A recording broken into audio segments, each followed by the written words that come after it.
ये जिंदगी के मेले दुनिया में कम न होंगे, अफसोस हम न होंगे। ये जिंदगी के मेले। मैंने तड़प कर हाथ बढ़ाया और रेडियो ऑफ कर दिया। उससे पहले भी कई बार उस गाने ने मुझ पर ऐसा ही असर किया था, और जब भी यह वाकया रुनमा हुआ था मैं कई माह तक रेडियो और टेप रिकॉर्डर वगैरह से दूर रहा था। मेरी कुछ बहुत तलख यादें वाबस्ता थी इस गाने से। ऐसी यादें तो दिलो दिमाग पर जलगार करती थी, तो जिस्म के हर मसाम से पसीना फूट निकलता था और दिल जख्मी कबूतर के मानद पहरों फड़फड़ाता रहता था। कैसी अजीब बात है, बाज नगमों या अशार के साथ ऐसी यादें बन जाती हैं कि याद और नगमा लाजुम व मलसूम हो जाते हैं। फिर याद और नगमे में से कोई एक जब भी हमारे एहसास को चौका लगाता है, दूसरा खुद ब खुद ख्याल पर दस्तक देने लगता है। जैसे अटक जेल के दरबाम में गूंजने वाला गीत कदी आमिल राहंजन वे मैं लुक लुक नीर बहावा। इन बोलों के साथ ही नूर मोहम्मद का चेहरा अपनी तमाम तजुज़वियात के साथ तसव्वुर में आ जाता था। नूर मोहम्मद का ख्याल आते ही मेरी सोचों का धारा यकलख्त मुख्तलिफ समत में रवां दवां हो गया। आह नूर मोहम्मद, क्या बीती तुझ पर, कैसे हादसों भरी रात थी वो जिसने तुझे मुझसे जुदा किया। कितने होलनाक मनाजर थे वो, मैं याद करके लर्ज गया। मालूम नहीं नूर मोहम्मद के लवाहिकीन को उसकी मौत की खबर पहुंची थी या नहीं, और अगर पहुंच गई थी तो उनका हाल क्या हुआ था। वो बीमार बीवी की दवा लेने घर से निकला था और 1 साल तक वापस नहीं लौटा था, और अब उसे कभी नहीं लौटना था। किसी जुमेरात को नहीं, किसी त्योहार को नहीं, किसी मौसम में नहीं। फिर कालू मकरानी का ख्याल जहन में आया। जेल के अमले ने मार मार कर उसे नीम चांद कर दिया था। मालूम नहीं वो किस हाल में था, और था भी या नहीं। उस काले शख्स का रोशन तस्वुर हाथ बांध कर मेरे सामने खड़ा हो गया और सर झुकाकर बोला, मास्टर अपन को भूल मत जाना, अपन को याद रखना। अटक जेल की बैरक नंबर 12 में चक्की पीसता है, लेकिन अपन का दिल तुम्हारे कदमों से लिपटा रहता है। तलक सोचों का सिलसिला एक बार फिर शुरू हुआ तो दराज होता चला गया। वो तफक्कुरात भी जहन में दर आए जिनके खौफ से मैं कबूतर की तरह आंखें मीच रहा था और सोच रहा था कि दर्द की एक और शब्द ख्वाब की धुंधलकों में कट जाए। अपनी मासूम बहन की मजबूरियां कतार अंदर कतार मेरे सामने आई, जैसे अहद करीम की जरखरीद लोड़ियां बंधे हाथों और रिश्ते जख्मों के साथ सफा काकाओं के सामने खड़ी हूं। मैं नजर भर कर उन मजबूरियों को देख भी नहीं सकता था, क्योंकि ऐसा करने से मेरे अंदर एक आतिश फशाद दहकने लगता था और मुझे लगता था मैं फट पड़ूंगा और खरबोजवार की हर शय को जलाकर खाकस्तर कर दूंगा। उस आतिश फशा को ठंडा रखने के लिए मैंने बाथरूम में घुसकर 2 गिलास पानी पिया, फिर 3 स्लीपिंग पिल्स खाई और निढाल सा होकर बिस्तर पर गिर गया। अगले रोज मेरी आंख 10 बजे से बेस्तर नहीं खुली। हस्बे हदायत हेड वेटर ने मेरे लिए एक पतलून कमीज का बंदोबस्त कर दिया था। नहा धोकर मैंने लिबास बदला, नाश्ता किया और उस काम के लिए तैयार हो गया जिसके लिए यहाँ पहुंचा था। मेरे पास सुप्रिटेंडेंट अहमद रज्जाल शाही का मुकम्मल एड्रेस मौजूद था। घर का नक्शा, अहले खाना और मुलाजमीन की तादाद, मुख्तलिफ मामूलात, सब कुछ मेरे पास नोट था। मैंने गाड़ी निकाली और जाने पहचाने रास्तों से गुजरता हुआ इकबाल टाउन पहुंच गया। सुतलज ब्लॉक और मतलूबा कोठी ढूंढने में मुझे ज्यादा दिक्कत पेश नहीं आई। करीबन 1.5 किनाल में ये एक शानदार कोठी थी। नेम प्लेट पर शाही हाउस के हरूफ चमक रहे थे। मैं गाड़ी गेट के सामने से गुजारता चला गया। मुझे यूं लगा जैसे कोठी बंद पड़ी है। कुछ आगे जाकर मैं वापस पलटा और कोठी के ऐन सामने रुक गया। वो ढलवान फर्श यानी रैंप जो कोठी के गेट तक पहुंचता था गर्द आलूद था और अंदाजा होता था कि पिछले 2-3 दिन में कोई गाड़ी कोठी में आई गई नहीं थी। बहरहाल अगर कोई कोठी में था भी तो मेरे लिए अंदेशे की बात नहीं थी। ये दफ्तरी औकात थे और 80% उम्मीद थी कि सुप्रिटेंडेंट साहब इस वक्त काम पर होंगे। उसके सिवा मुझे उस घर में और कौन पहचान सकता था। मैंने आगे बढ़कर कॉल बेल पर उंगली रखी और उन अल्फाज को तरतीब दिया जो मुझे अहले खाना से कहने थे और जिनकी तराश में रात सोने से पहले ही कर चुका था।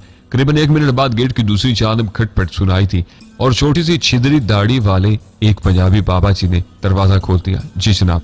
उन्होंने खोजी नजरों से मुझे देखा। एक नजर सहन के अंदरूनी हिस्से में डालते ही मुझे अंदाजा हो गया था कि अहले खाना घर से बाहर है। मैंने कहा मुझे शाहिद साहब से मिलना है। बाबा जी ने पूछा, आप कहाँ से तशरीफ लाए हैं? गुजरात से। मेरा नाम एहसान इलाही है। बाबा जी बोले, शाहिद साहब तो नतिया गली गए हुए हैं। कब से? 2 रोज हुए। कब तक वापसी होगी? ठीक तरह पता नहीं जी, 1.5-2 महीने का प्रोग्राम है। ओह, मैंने होंठ सुकेड़े। घर में और भी कोई नहीं है? नहीं जी, घर वाले भी साथ ही गए हैं। बाबा जी सख्त मिजाज चौकीदार होने के बावजूद कोऑपरेटिव साबित हुए। थोड़ी सी कोशिश करके मैंने उनसे रज्जाल शाही साहब का एड्रेस और फोन नंबर वगैरह ले लिया। यहाँ से फरागत पाकर मैं अनारगली गया। वहां से पहले 70 रील के जूतों से निजात हासिल की। उसके बाद 2 जोड़े कपड़ों के माँ एक संदूक खरीदे। दोपहर का खाना एक पसंदीदा होटल में खाया उस होटल का नाम बताऊंगा तो फिर एक लंबा किस्सा शुरू हो जाएगा। ये दिलचस्प जिक्र फिर किसी वक्त के लिए उठा रखता हूँ। मज़कूरा होटल में जाकर ये इत्मीनान हुआ कि मुझसे मामूली तौर पर वाकिफ लोग मुझे उस हुलिये में पहचानने से कासिर हैं। वो मोहलत जो मैं सोच विचार के लिए हासिल करना चाहता था मुझे खुद ब खुद मिल गई थी। जिस शख्स की रूह कब्ज करने के लिए मुझे अजराइल की मुआवनत सौंपी गई थी वो लाहौर में मौजूद नहीं था। नया लाहे अमल मुरतब करने के लिए मेरा 1-2 दिन गैर फाल रहना समझ में आता था। इस बात का इत्मीनान करने के बाद कि मेरा आसानी से पहचाना जाना मुमकिन नहीं, मैंने दूसरे रोज भी होटल से निकलकर कुछ जरूरी शॉपिंग और पब्लिक लाइब्रेरी में जाकर पुराने अखबारात देखे। मैं चाहता था कि जेल में मुझ पर होने वाले कातलाना हमले और मेरे अगवा का जिक्र अखबारात में आया है नहीं, और अगर आया है तो किस संताज में। कोशिश बसियार के बाद मैं उस जवाब से एक छोटी सी खबर देख सका। यह खबर ठीक 5 हफ्ते पहले आई थी, रोजनामे में शाया हुई थी। लिखा था, शेख राशिद बिन अरशद मर्डर केस का मुजरिम शाहजहान जेल से फरार। नीचे मुख्तसर अहवाल दर्ज था जिसके मुताबिक कैदियों के दरमियान होने वाले झगड़े में जख्मी हो गया था।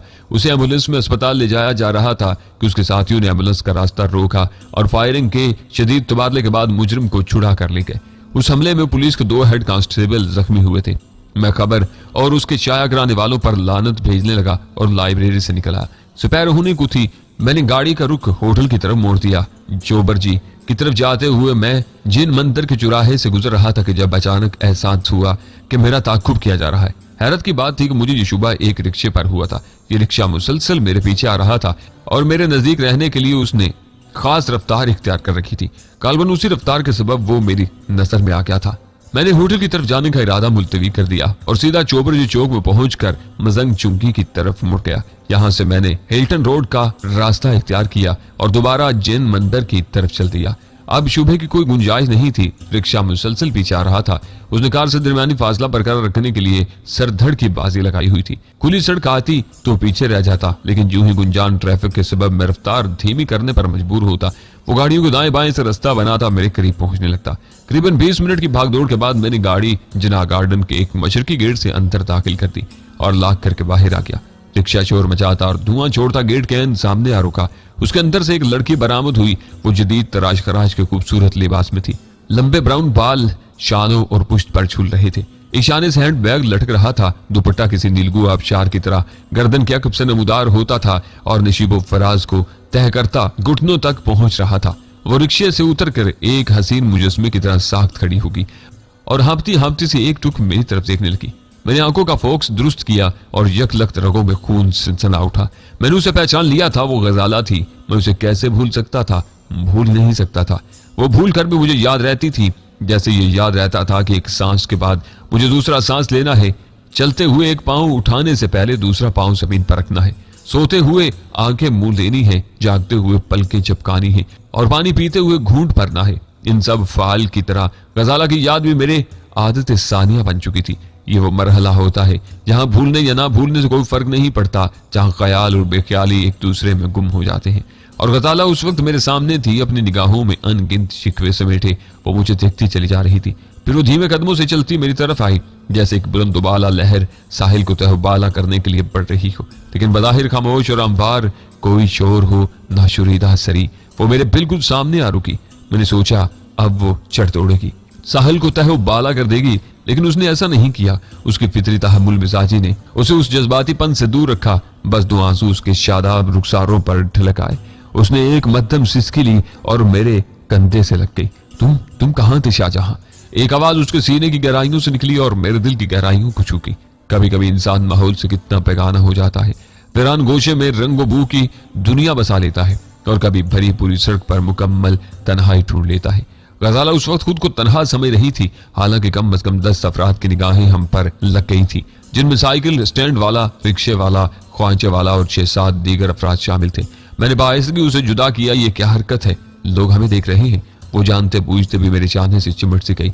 उसकी नाक मेरी गोश्त में धंस रही थी और सिसकियां खबर दे रही थी कि मेरे शाने से कमीज भीगने वाली है। मैंने उसके कंधों को बज़ाहिर नरमी लेकिन सख्ती से पकड़ा और खुद से अलहदा कर दिया। गजाला, खुद को संभालो, लोग हमारा मजाक उड़ाएंगे। ना चाहते हुए भी मेरे लहजे में तलखी होत कर आई थी। वो मेरे धक्के से एक कदम पीछे हट गई। चेहरे पर बेबसी थी, जैसे कोई बच्चा बड़े चाव के साथ अपने बुजुर्ग की जेब में हाथ डालने लगे और धक्के से दूर हटा दिया जाए। मैं चाहते हुए भी गजाला से हमदर्दी का एक लफ्ज नहीं कह सका था और पार्किंग वाले से टोकन लेकर दरख्तों की तरफ बढ़ गया। यह सरासर इस्तरारी हरकत थी। मैं सैर के मूड में था और नहीं चाहता था गजाला मेरे पीछे आए और फिल्मी हीरोइनों की तरह मेरी मिन्नतें समाजते करे। दरहकीकत ये वाकया मेरे लिए कतई गैर मुतवक्का था, इस हद तक गैर मुतवक्का कि मैं चकरा कर रह गया था और फौरी तौर पर मेरे जहन में यही बात आई थी कि यहां से टल जाऊं। मैं एक रविश पर 10-15 कदम आगे गया था कि चूड़ियों की चनक ने खतरे की अनगिनत घंटियां बजा दी। गजाला मेरे अख में आ रही थी। शाहजहां उसकी रूहान सी आवाज उभरी। सूरत हाल लम्हा ब लम्हा मुज़हका खेज होती जा रही थी। वो मेरे ताक़ुब में थी, मुझे पुकार रही थी और मैं चलता जा रहा था। ये किसी तौर मुनासिब नहीं था। मैं रुक गया। उस दफा हद हो गई। मुझे लगा हम सचमुच किसी रुमानी कहानी के दो किरदार हैं और जीती जागती दुनिया से निकलकर लफ्जों और सत्रों में गुम हो गए हैं। इर्द गिर्द को खातर में लाए बगैर गजाला भाग कर मुझसे लिपट गई, जैसे एक बेल जड़ से लेकर आखिरी कोंपल तक किसी दरख्त से पवस्त हो जाए। वो मुझे बाजू में भीजते हुए बोली, मुझे छोड़कर मत जाओ शाहजहां, मैं मर जाऊंगी, मुझे माफ कर दो। अगर माफ नहीं करना तो मेरी जान ले लो। मैं मजबूत असाब का मालिक हूं, लेकिन मेरी सूरत हाल की संगीनी मेरी पेशानी को अर्क आलूद करने लगी। कई निगाहों के सामने एक हसीन और जमील लड़की मुझसे लिपटी हुई थी और रो रही थी। उसके मुंह जोर जज्बों ने उसे हर एहसास से बेगाना कर रखा था। ऐसा नहीं था कि मेरा सीना जज्बात से आ रही था। दरूने दिल जो चीखम दहाड़ मची हुई थी वो कुछ मैं ही जानता था, लेकिन मैंने खुद पर काबू पा रखा था। शायद इसलिए कि मैं एक मर्द था, या शायद इसलिए कि खुद पर काबू पाने के सिवा मेरे पास कोई चारा नहीं था। बिगड़ती सूरत हाल के पेश नजर मैंने हिकमत से काम लेने का फैसला किया। गजाला को बाइस्ती खुद से जुदा किया और नरमी से कहा, गजाला खुद को संभालो, क्यों तमाशा बना रही हो, चलो आओ गाड़ी में बैठते हैं। उसने मुंह हाथों में छुपा लिया और गर्दन झुकाकर रोने लगी। मैंने उसके शाने पर हाथ रखा और अपने साथ चलाता हुआ गाड़ी तक लिया। गजाला को अगली नशिस्त पर बिठाकर मैंने ड्राइविंग सीट संभाली। उसी वक्त मेरी निगाह रिक्शा ड्राइवर पर पड़ी। वो फरियादी निगाहों से देख रहा था, जैसे कह रहा हो, ए अहले वफा, हम बिराहों में पड़े हैं। अगर टूटे दिलों को जोड़ने का इनाम शनाम नहीं तो किराया ही देते जाइए। मैंने जेब से 100 रुपए का नोट निकाल कर उसके हवाले किया। वो मेरी बजाय गजाला का शुक्रिया अदा करते हुए रिक्शे की तरफ बढ़ गया। दिगर तमाशाई भी बत्तीसियां निकाल कर खुसर फुसर कर रहे थे। बहरहाल ये उनकी मेहरबानी थी कि खामोश थे। अगर उनमें से कोई शौक तबा आवाज से भी कहने लगता तो ये उसका इस्तेहकाक था। जना गार्डन से गाड़ी निकालने के बाद मैंने माल रोड के एक चाइनीज रेस्टोरेंट के सामने रोकी। डिनर का वक्त अभी बहुत दूर था। डाइनिंग हॉल करीबन खाली पड़ा था। हम एक नीम तारीख गोशे में जा बैठे। कोल्ड कॉफी मैंने वेटर से कहा। गजाला ने चौंक कर मेरी तरफ देखा। उसकी शबनम सी धुली शफाफ आंखों में एक भूली बिस्तरी याद जुगनू की तरह चमक गई। मैंने सिगरेट सुलगाया। वो अब सर झुकाए हैंडबैग के बुक्कल को नाखून से कुरच रही थी, जैसे गुफ्तगू का सारा काम उसने मुझे सौंप दिया। मैंने एहसास से अल्फाज का इंतखाब किया और लहजे में बेसाख्ता उजलत समेट कर कहा, गजाला, तुमने मेरे करीब आकर गलती की है। कुछ लोग मेरे पीछे लगे हुए हैं। मैं चाहूं भी तो तुम्हें ज्यादा वक्त नहीं दे सकता। तुम अगर मुझसे कुछ कहना चाहती हो तो मैं भी तुमसे बहुत कुछ कहना चाहता हूँ, लेकिन उसके लिए फुर्सत और मुनासिब मौका की जरूरत है। वो पलकें उठाकर मेरी तरफ देखने लगी। पुतलियों में यकीन कम और शुबहात बहुत ज्यादा थे। मैंने नपे-तुले लफ्जों से उन शुबहात को कम करने की कोशिश करने लगा। उसे बावर करवाने लगा कि मेरी बेरुखी मुस्तकिल नहीं है। कुछ नामालूम मजबूरियों के सबब मेरा उससे दूर रहना जरूरी है। सुनती रही। चेहरे पर खामोशी का गंभीर पर्दा था। उस पर्दे की दूसरी जानब देखना मेरे लिए ना पहले कभी मुमकिन हुआ था और ना अब था। उसने मुझसे टेलीफोन नंबर और एड्रेस मांगा। मैंने स्टेशन के एक होटल का बता दिया। वो टटोलने वाली नजरों से मुझे देखने लगी। उन नजरों से बचने के लिए मैंने जल्दी जल्दी टाल दिया कि फिलहाल मेरा मुस्तकिल पता कोई नहीं है। रस्मन मैंने उसका पता भी लिख लिया और वादा किया कि मैं आज शाम किसी वक्त उसे फोन कर दूंगा। उसके होंठों पर बड़ी जख्मी मुस्कुराहट खेल गई।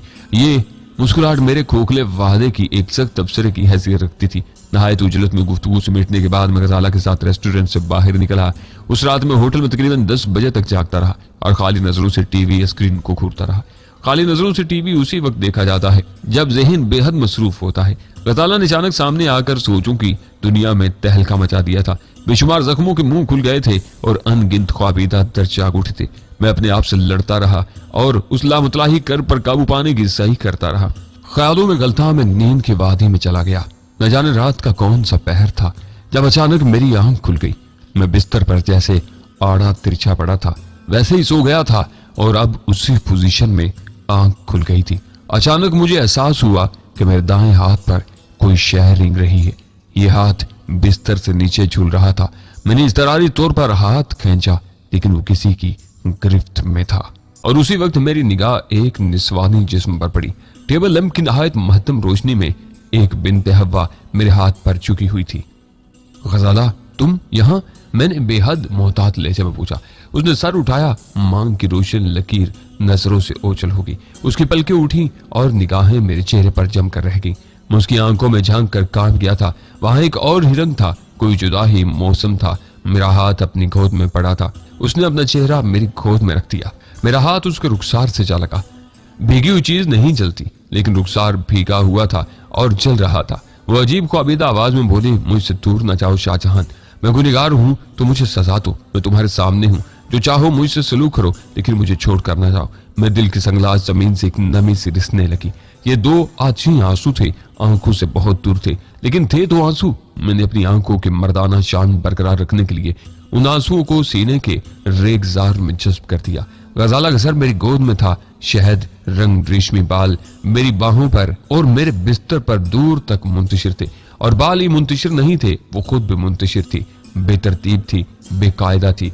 बेकायदगी बेहद जज्बातियत अंगेज थी और गजाला की खामोशी ने उसे और हैजान खेज बना दिया था। वो नर्म गुदाज लम्स, वो सांसों का जीरो बम, वो खुद फरामोशी और खुद सुपुर्दगी की अदा एक कयामत थी जो मुझ पर ढह गई थी। मेरा हाथ गजाला के मुलायम बालों में सरायत कर गया, फिर जलती उंगलियों ने बालों को मुट्ठी में जकड़ लिया। ये हाथ और उंगलियां जैसे खुदकार हो गई थी। मुझे कुछ मालूम नहीं था। दिमाग में तंदुखेज आंधियां चल रही थी, यादों के बगोले चकरा रहे थे। कोई दूर उफ्तादा नगमा, कोई भूली बिस्तरी लहज समात में गूंजने लगी, जैसे कोई घिसी पिटी ब्लैक एंड व्हाइट फिल्म चल रही हो। जर्द जर्द बुझी बुझी चिकित्सा कुर्सियों वाला खस्ता हाल नुमा हाल हो और आवाज गूंज रही हो, ये जिंदगी के मेले, ये जिंदगी के मेले। फिर दो नीलगुम मुर्दा चेहरे आंखों के सामने आए। फिर एक रक्त चेहरा औरत दिखाई दी। वो दहकते चिमटे से मेरी बहन को दागना चाह रही थी। मेरी बहन चीखने लगी। ये चीखें उभरती और फैलती चली गईं। कुर्बजवार की हर आवाज उन चीखों में दब गई। मैंने झटका दिया। गजाला जैसे उछलकर कालीन पर जा गिरी। उसकी सहमी हुई हैरत ज़दा निगाहें मेरी तरफ उठी। मैं रुक फेर कर अपने अलमारी की तरफ बढ़ा, अटैची केस को बाहर निकाला और हैंगरों से कपड़े उतारने शुरू कर दिए। 2 या 3 मिनट के अंदर मैं अपने मुख्तसर सामान की हर शय पैक कर चुका था। रूम सर्विस का फोन उठाकर मैंने इस्तकबालिया पर इत्तला दी कि मैं कमरा छोड़ रहा हूँ, बिल तैयार कर दिया जाए। गजाला अभी तक उसी तरह कालीन पर गिरी पड़ी थी, चेहरा बाजू में छुपा हुआ था। उसने अपनी जगह से जुम्बश करने की कोशिश भी नहीं की थी। मैं उसे उसी के हाल पर छोड़कर कमरे से निकल आया। काउंटर पर ख्वाबीदा मुलाजिम मुझे हैरानी से देख रहा था। मैंने बिल अदा किया। एक पोर्ट्रेट ने अटैची केस उठाया और मेरे साथ पार्किंग की तरफ चल पड़ा। वहां से निकलने के बाद मैं एक और होटल में पहुंच चुका था। वहां मैंने रात गुजारी। बहरहाल अगले रोज मैंने नथ्या कली का रुख किया। आखिरी हफ्ता था। 6000 फुट की बुलंदी पर खनकी का समा था। तहम ये एक चमकीली सुबह थी और कुर्बो जवार के नजारे हमेशा से ज्यादा निखरे नजर आते थे। मैं बल खाते रास्ते पर दरमियानी रफ्तार से ड्राइविंग करता तकरीबन 12 बजे वहां पहुंच गया। उस मकाम के बारे में जैसा सुना था वैसा ही पाया था। पुरसकून और खूबसूरत जगह थी। एक पूरा इलाका खारदार तारों के जरिए महफूज कर लिया गया था। मसनूई झील थी और फूलों के तख्तों में बल खाती पुख्ता रविशें थी। पार्किंग लॉट में खड़ी बहुत सी कीमती गाड़ियां देखकर अंदाजा हुआ कि यहाँ हर टेस्ट के लोग मौजूद हैं। इंग्लिश मीडियम बच्चे चीखते चिल्लाते इधर उधर भाग रहे थे। उनकी सुरीली आवाजें पहाड़ों में दूर दूर तक गूंजती थीं। ग्रासी मैदान में अफसराना शान वाले 3 हजरात घूमते फिरते दिखाई दिए थे। एक नौजवान नस्ल के शौक नुमाइंदे बैडमिंटन खेल रहे थे। दूसरी तरफ 2 यूरोपियन खवातीन तस्वीर खींचने में मसरूफ थीं। मैं अपना अटैची केस उठाए इस्तकबालिया में पहुंचा। काउंटर पर जो लड़की ने खुश दिली से इस्तकबाल किया, उसकी आंखों में अपने लिए तुसीफी झलक देखकर मुझे अंदाजा हुआ कि सफर ने मेरा हुलिया ज्यादा टाइट नहीं किया। अपने लेजे में चाशनी समेटकर मैंने उस महजूमी से एक अदद कमरे की दरख्वास्त की।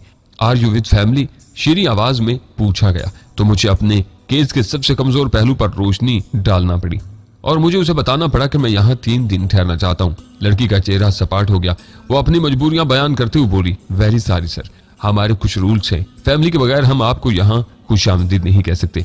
वैसे 2 कमरे का एक स्वीट खाली है, अगर आप रिजर्व करवाना चाहें तो करवा लें। मैंने उस परी चेहरा को कायल करने की कोशिश की, लेकिन वो नहीं हुई। उस बेचारी के पास इतनी अथॉरिटी नहीं थी। असल अथॉरिटी मैनेजर के पास थी और मैनेजर किसी काम से बाहर गया हुआ था। मैंने सोचा अब आ तो गया हूँ, मैनेजर से दरख्वास्त करके देख लूं। वहीं इस्तकबालिया में बैठकर मैं फरदोसियों की मसरूफियात देखता रहा और अपने मतलूबा चेहरा ढूंढता रहा। मेरे अंदाजे के मुताबिक यहाँ कम अज कम 40 फैमिलीज कयाम पजीर थी। उनमें से 15-20 अफराद और बच्चे ग्राउंड में नजर आ रहे थे। बाकी सब के सब मेरी नजरों से ओझल थे। यकीनन रज्जाल शाही साहब भी उन्हीं में से एक थे। मैं सोचने लगा कि मैनेजर ने भी इनकार कर दिया और इम्कान भी यही था तो मेरा लाहे अमल क्या होगा। क्या अल-फरदौस में रसाई हासिल करने के लिए मुझे एक अदद खातून का इंतजाम करना पड़ेगा। इसके साथ ही मेरे जहन में एक नया प्लान तरतीब दे चुका था। मेरी आंखों के सामने तराशीदा बालों वाली उस लड़की की सूरत थी जिसे मैंने हवेली में नाचते देखा था और जो बाद अज़ां सफदर अली की बदनसीब महबूबा अंजम साबित हुई थी। आजकल वो हवेली में थी। यह बईद अज़ इम्कान नहीं था कि मैं आगा कादिर खान से एक लड़की का मुतालबा करूं तो अंजम ही की रिहाई की कोई सबील निकल आए। इम्कान मादूम था लेकिन नापैद नहीं था। मैं उस मौके से फायदा उठाकर कोई ऐसी सूरत हाल पैदा कर सकता था कि कादर जुमान अंजुम को मेरे साथ नत्यागली रवाना करते। उसके नजदीक वो एक आम बाजारी लड़की थी और ऐसे कामों में अमूमन बाजारी लड़कियां ही इस्तेमाल होती हैं। ठीक एक रोज बाद रात की तारीकी में मेरी गाड़ी ने मुझे हवेली तक पहुंचा दिया। ये वही मेहमान खाना था जहां मैं कई रोज कयाम पजीर रहा था। सामली सलोनी नचो ने मेरी तमारदारी की थी। अब पुरशबाब जिस्म से मेरे अफसुर्दा दिल के तारों को छेड़ा था और अब फिर एक रोज मुझसे हमदर्दी जताने की पादाश में उसे मंजर से हटा लिया गया था, किसी और मंजर में फिट कर दिया गया था और मंजर कैसा था मैं कुछ नहीं जानता था। मुझे अपने कुर्बो जवार में अपनी मासूम बहन की खुशबू महसूस हुई और सीने में वहशी घोड़ों की रासें ढीली पड़ने लगी। मैंने उन घोड़ों को काबू में रखने के लिए अपने हवास को जकड़ लिया, उन्हें एक नुक्ते पर मरकूज करके कुर्बो जवार से लाताल्लुक हो गया। आगा कादिर हवेली में था, उसे मेरे आने की इत्तला मिल चुकी थी। अब वो हवेली की निशिस्तगाह में मेरा इंतजार कर रहा था। मुसल्ला आदमियों की मईत में मुझे निशिस्तगाह के अंदर पहुंचा दिया गया। यह निशिस्तगाह एक वसी ऐवान की तरह थी। फर्श पर दबीज कालीन, दीवारों पर जहाजी साइज के गालीचे और पेंटिंग्स, फर्नीचर, पर्दे, रंग रोगन गर्ज, हर शय अपनी मिसाल आप थी। अहम बात यह थी कि आराइश में भूडापन नहीं था। कोई कह ही नहीं सकता था कि जिस हवेली की निशिस्तगाह है वो एक मुजाफाती इलाके में जरी जमीनों के दरमियान खड़ी है। निशिस्तगाह की बड़ी दीवार पर एक सियासी जमात के कुछ कायदीन की तस्वीरें आवेजा थी। उन तस्वीरों तले एक शाहाना कुर्सी पर आगा कादिर जमान शब ख्वाबी के लिबास में बैठा था। अंदाजा होता था कि मेरी आमद से पहले वो ख्वाबगाह में जाने वाला था, ये जा चुका था। उसके मुंह में सिगार था और दोनों पहलुओं पर हस्बे मामूल दो ठिंगने बॉडीगार्ड्स चौकस खड़े थे। आओ यार जी, उसने उठकर खुशी इलाकी से मुसाफा किया और निशिस्त पेश की। मैं बैठ गया। खैरियत तो है यार जी, उसने बड़े मुलायम लहजे में कहा। खैरियत ही है, मैंने जवाब दिया। एक काम आन पड़ा था आपसे। हुक्म करो बादशाह हो, मुझे एक लड़की चाहिए, 1-2 हफ्ते के लिए। लड़की? कादर जुमान ने हैर से कहा। हाँ, अहमद रजाल शाही लाहौर में नहीं, नथिया गली में है। उस तक रसाई हासिल करने के लिए मेरे साथ एक लड़की का होना जरूरी है। खुलकर बात करो यार जी। कादर जुमान ने कुर्सी पर पहलू बदला। मैंने मुख्तसर लफ्जों में सारी सूरत हाल बताई और वजाहत की कि मुझे लड़की क्यों दरकार है। पूरी बात सुनकर कादर जुमान ने एक गहरा सांस लिया। यार जी, बेहतर था कि तुम यहाँ ना आते। तुम्हारे पास रकम थी, लाहौर चले जाते, वहां किसी अड्डे से किराए की लड़की ले जाते, एक छोड़ो 10 मिल जाती। मैंने बात बनाई। ये मैंने भी सोचा था, लेकिन बाजारी लड़कियों के चेहरे पर छाप सी लगी होती है, दूर ही से पहचानी जाती है और मैं किसी तरह का रिस्क नहीं लेना चाहता। कोई ऐसी लड़की हो जो वाकई घरेलू लगे। कादर जमान ने कहा। तो हवेली से देख लो कोई लड़की। वो नर्स, क्या नाम है उसका, शकीला, वो काम नहीं दे जाएगी? नहीं, काफी उम्र है उसकी और वैसे भी जल्द घबरा जाने वाली है। तो फिर ऐसा करो यार जी, 4-5 लड़कियां मंगवा लेते हैं, उनमें से चुन लो। कादर जमान अब मेरे ढब पर आ रहा था। मैंने उसकी तजवीज मान ली। कादर ने आवाज दी। दरवाजे पर आहट हुई और एमजी वाला वही पहलवान नजर आया जो मुझ पर कड़ी निगरानी रखता था। एक लम्हे के लिए हम दोनों की निगाहें मिली और हमारे दरमियान नफरत की एक चिंगारी सी छूट गई। जी जागीरदार, पहलवान ने कादर जुमान के सामने झुक कर कहा। कादर जुमान ने उसे लड़कियों के बारे में हदायत दी और साथ ही काफी लाने को कहा। पहलवान चला गया। कादर जुमान के कहने पर मैं उसे अब तक की कारकर्दगी से आगाह करने लगा। वो बड़ी तवज्जो से सुनता रहा। उसका लहजा हमेशा की तरह शहद टपका रहा था। मैंने अंदाजा लगा लिया कि आगा कादर जुमान का हिसाब उलट है और उसे जब किसी शख्स पर गुस्सा आता है तो उसका लहजा नर्म मुलायम हो जाता है। गुस्सा बढ़ता जाए तो लहजा मुलायम तर से मुलायम तर हो जाता है, यहाँ तक कि वो उस शख्स को आपसे हजूर जैसे अलकाबाज से नवाजने लगता है और फिर उसकी कमबख्ती आ जाती है। थोड़ी देर बाद एक मुलाजमा शानदार ट्राली में काफी के बर्तन ले आई। उसके पीछे ही पहलवान चंद लड़कियों के साथ अंदर दाखिल हुआ। उनकी तादाद 6 थी और वो सारी कबूल सूरत थी, लेकिन उनमें नज्जो थी, नर्स कीला भी उनमें नहीं थी। वो सारी कच्ची नींद से बेदार हुई थी और बड़ी अफरा तफरी में तैयार होकर यहाँ पहुंची थी। कुछ शर्माई सी थी। मालूम नहीं वो यूं तलब किए जाने से क्या मतलब निकाल रही थी। मैंने लड़कियों के चेहरों को गौर से देखा। उनमें से 3 तो साफ तौर पर बाजारी नजर आ रही थी। यकीनन वो तवाइफे थी और नानोज की महफिलों को रौनक बख्शने के लिए यहाँ मौजूद थी। बाकी तीनों में से 2 पढ़ी लिखी मुलाजमाएं थी, वैसे ही मुलाजमाएं जो शौक उमरा के महल्लात में होती हैं और उन्हें एहसास दिलाती हैं कि 20वीं सदी में भी आकाई का लुत्फ उठा सकते हैं। मजहब और कानून में खुद साख्ता सकम तलाश करके पुरशबाब जिस्मों में तमानियत ढूंढ सकते हैं। आखिरी लड़की के बारे में मैं कोई वाज़ेह अंदाजा कायम न कर सका। मुझे वो कोई नो उम्र सी नजर आई जो किसी अलमिया के नतीजे में यहाँ आ फंसी थी। बाजारी लड़कियों को तो मैंने पहली निगाह में ही रद्द कर दिया था। बाकी 3 लड़कियों को भी किसी न किसी वजह से काबिल कबूल नहीं जाना था। आखिरी फैसला मुझे ही करना था। लिहाजा आगा कादर जमान ने तमाम लड़कियों को वापस भेज दिया और पहलवान से कहा कि वो और लड़कियां ले आए।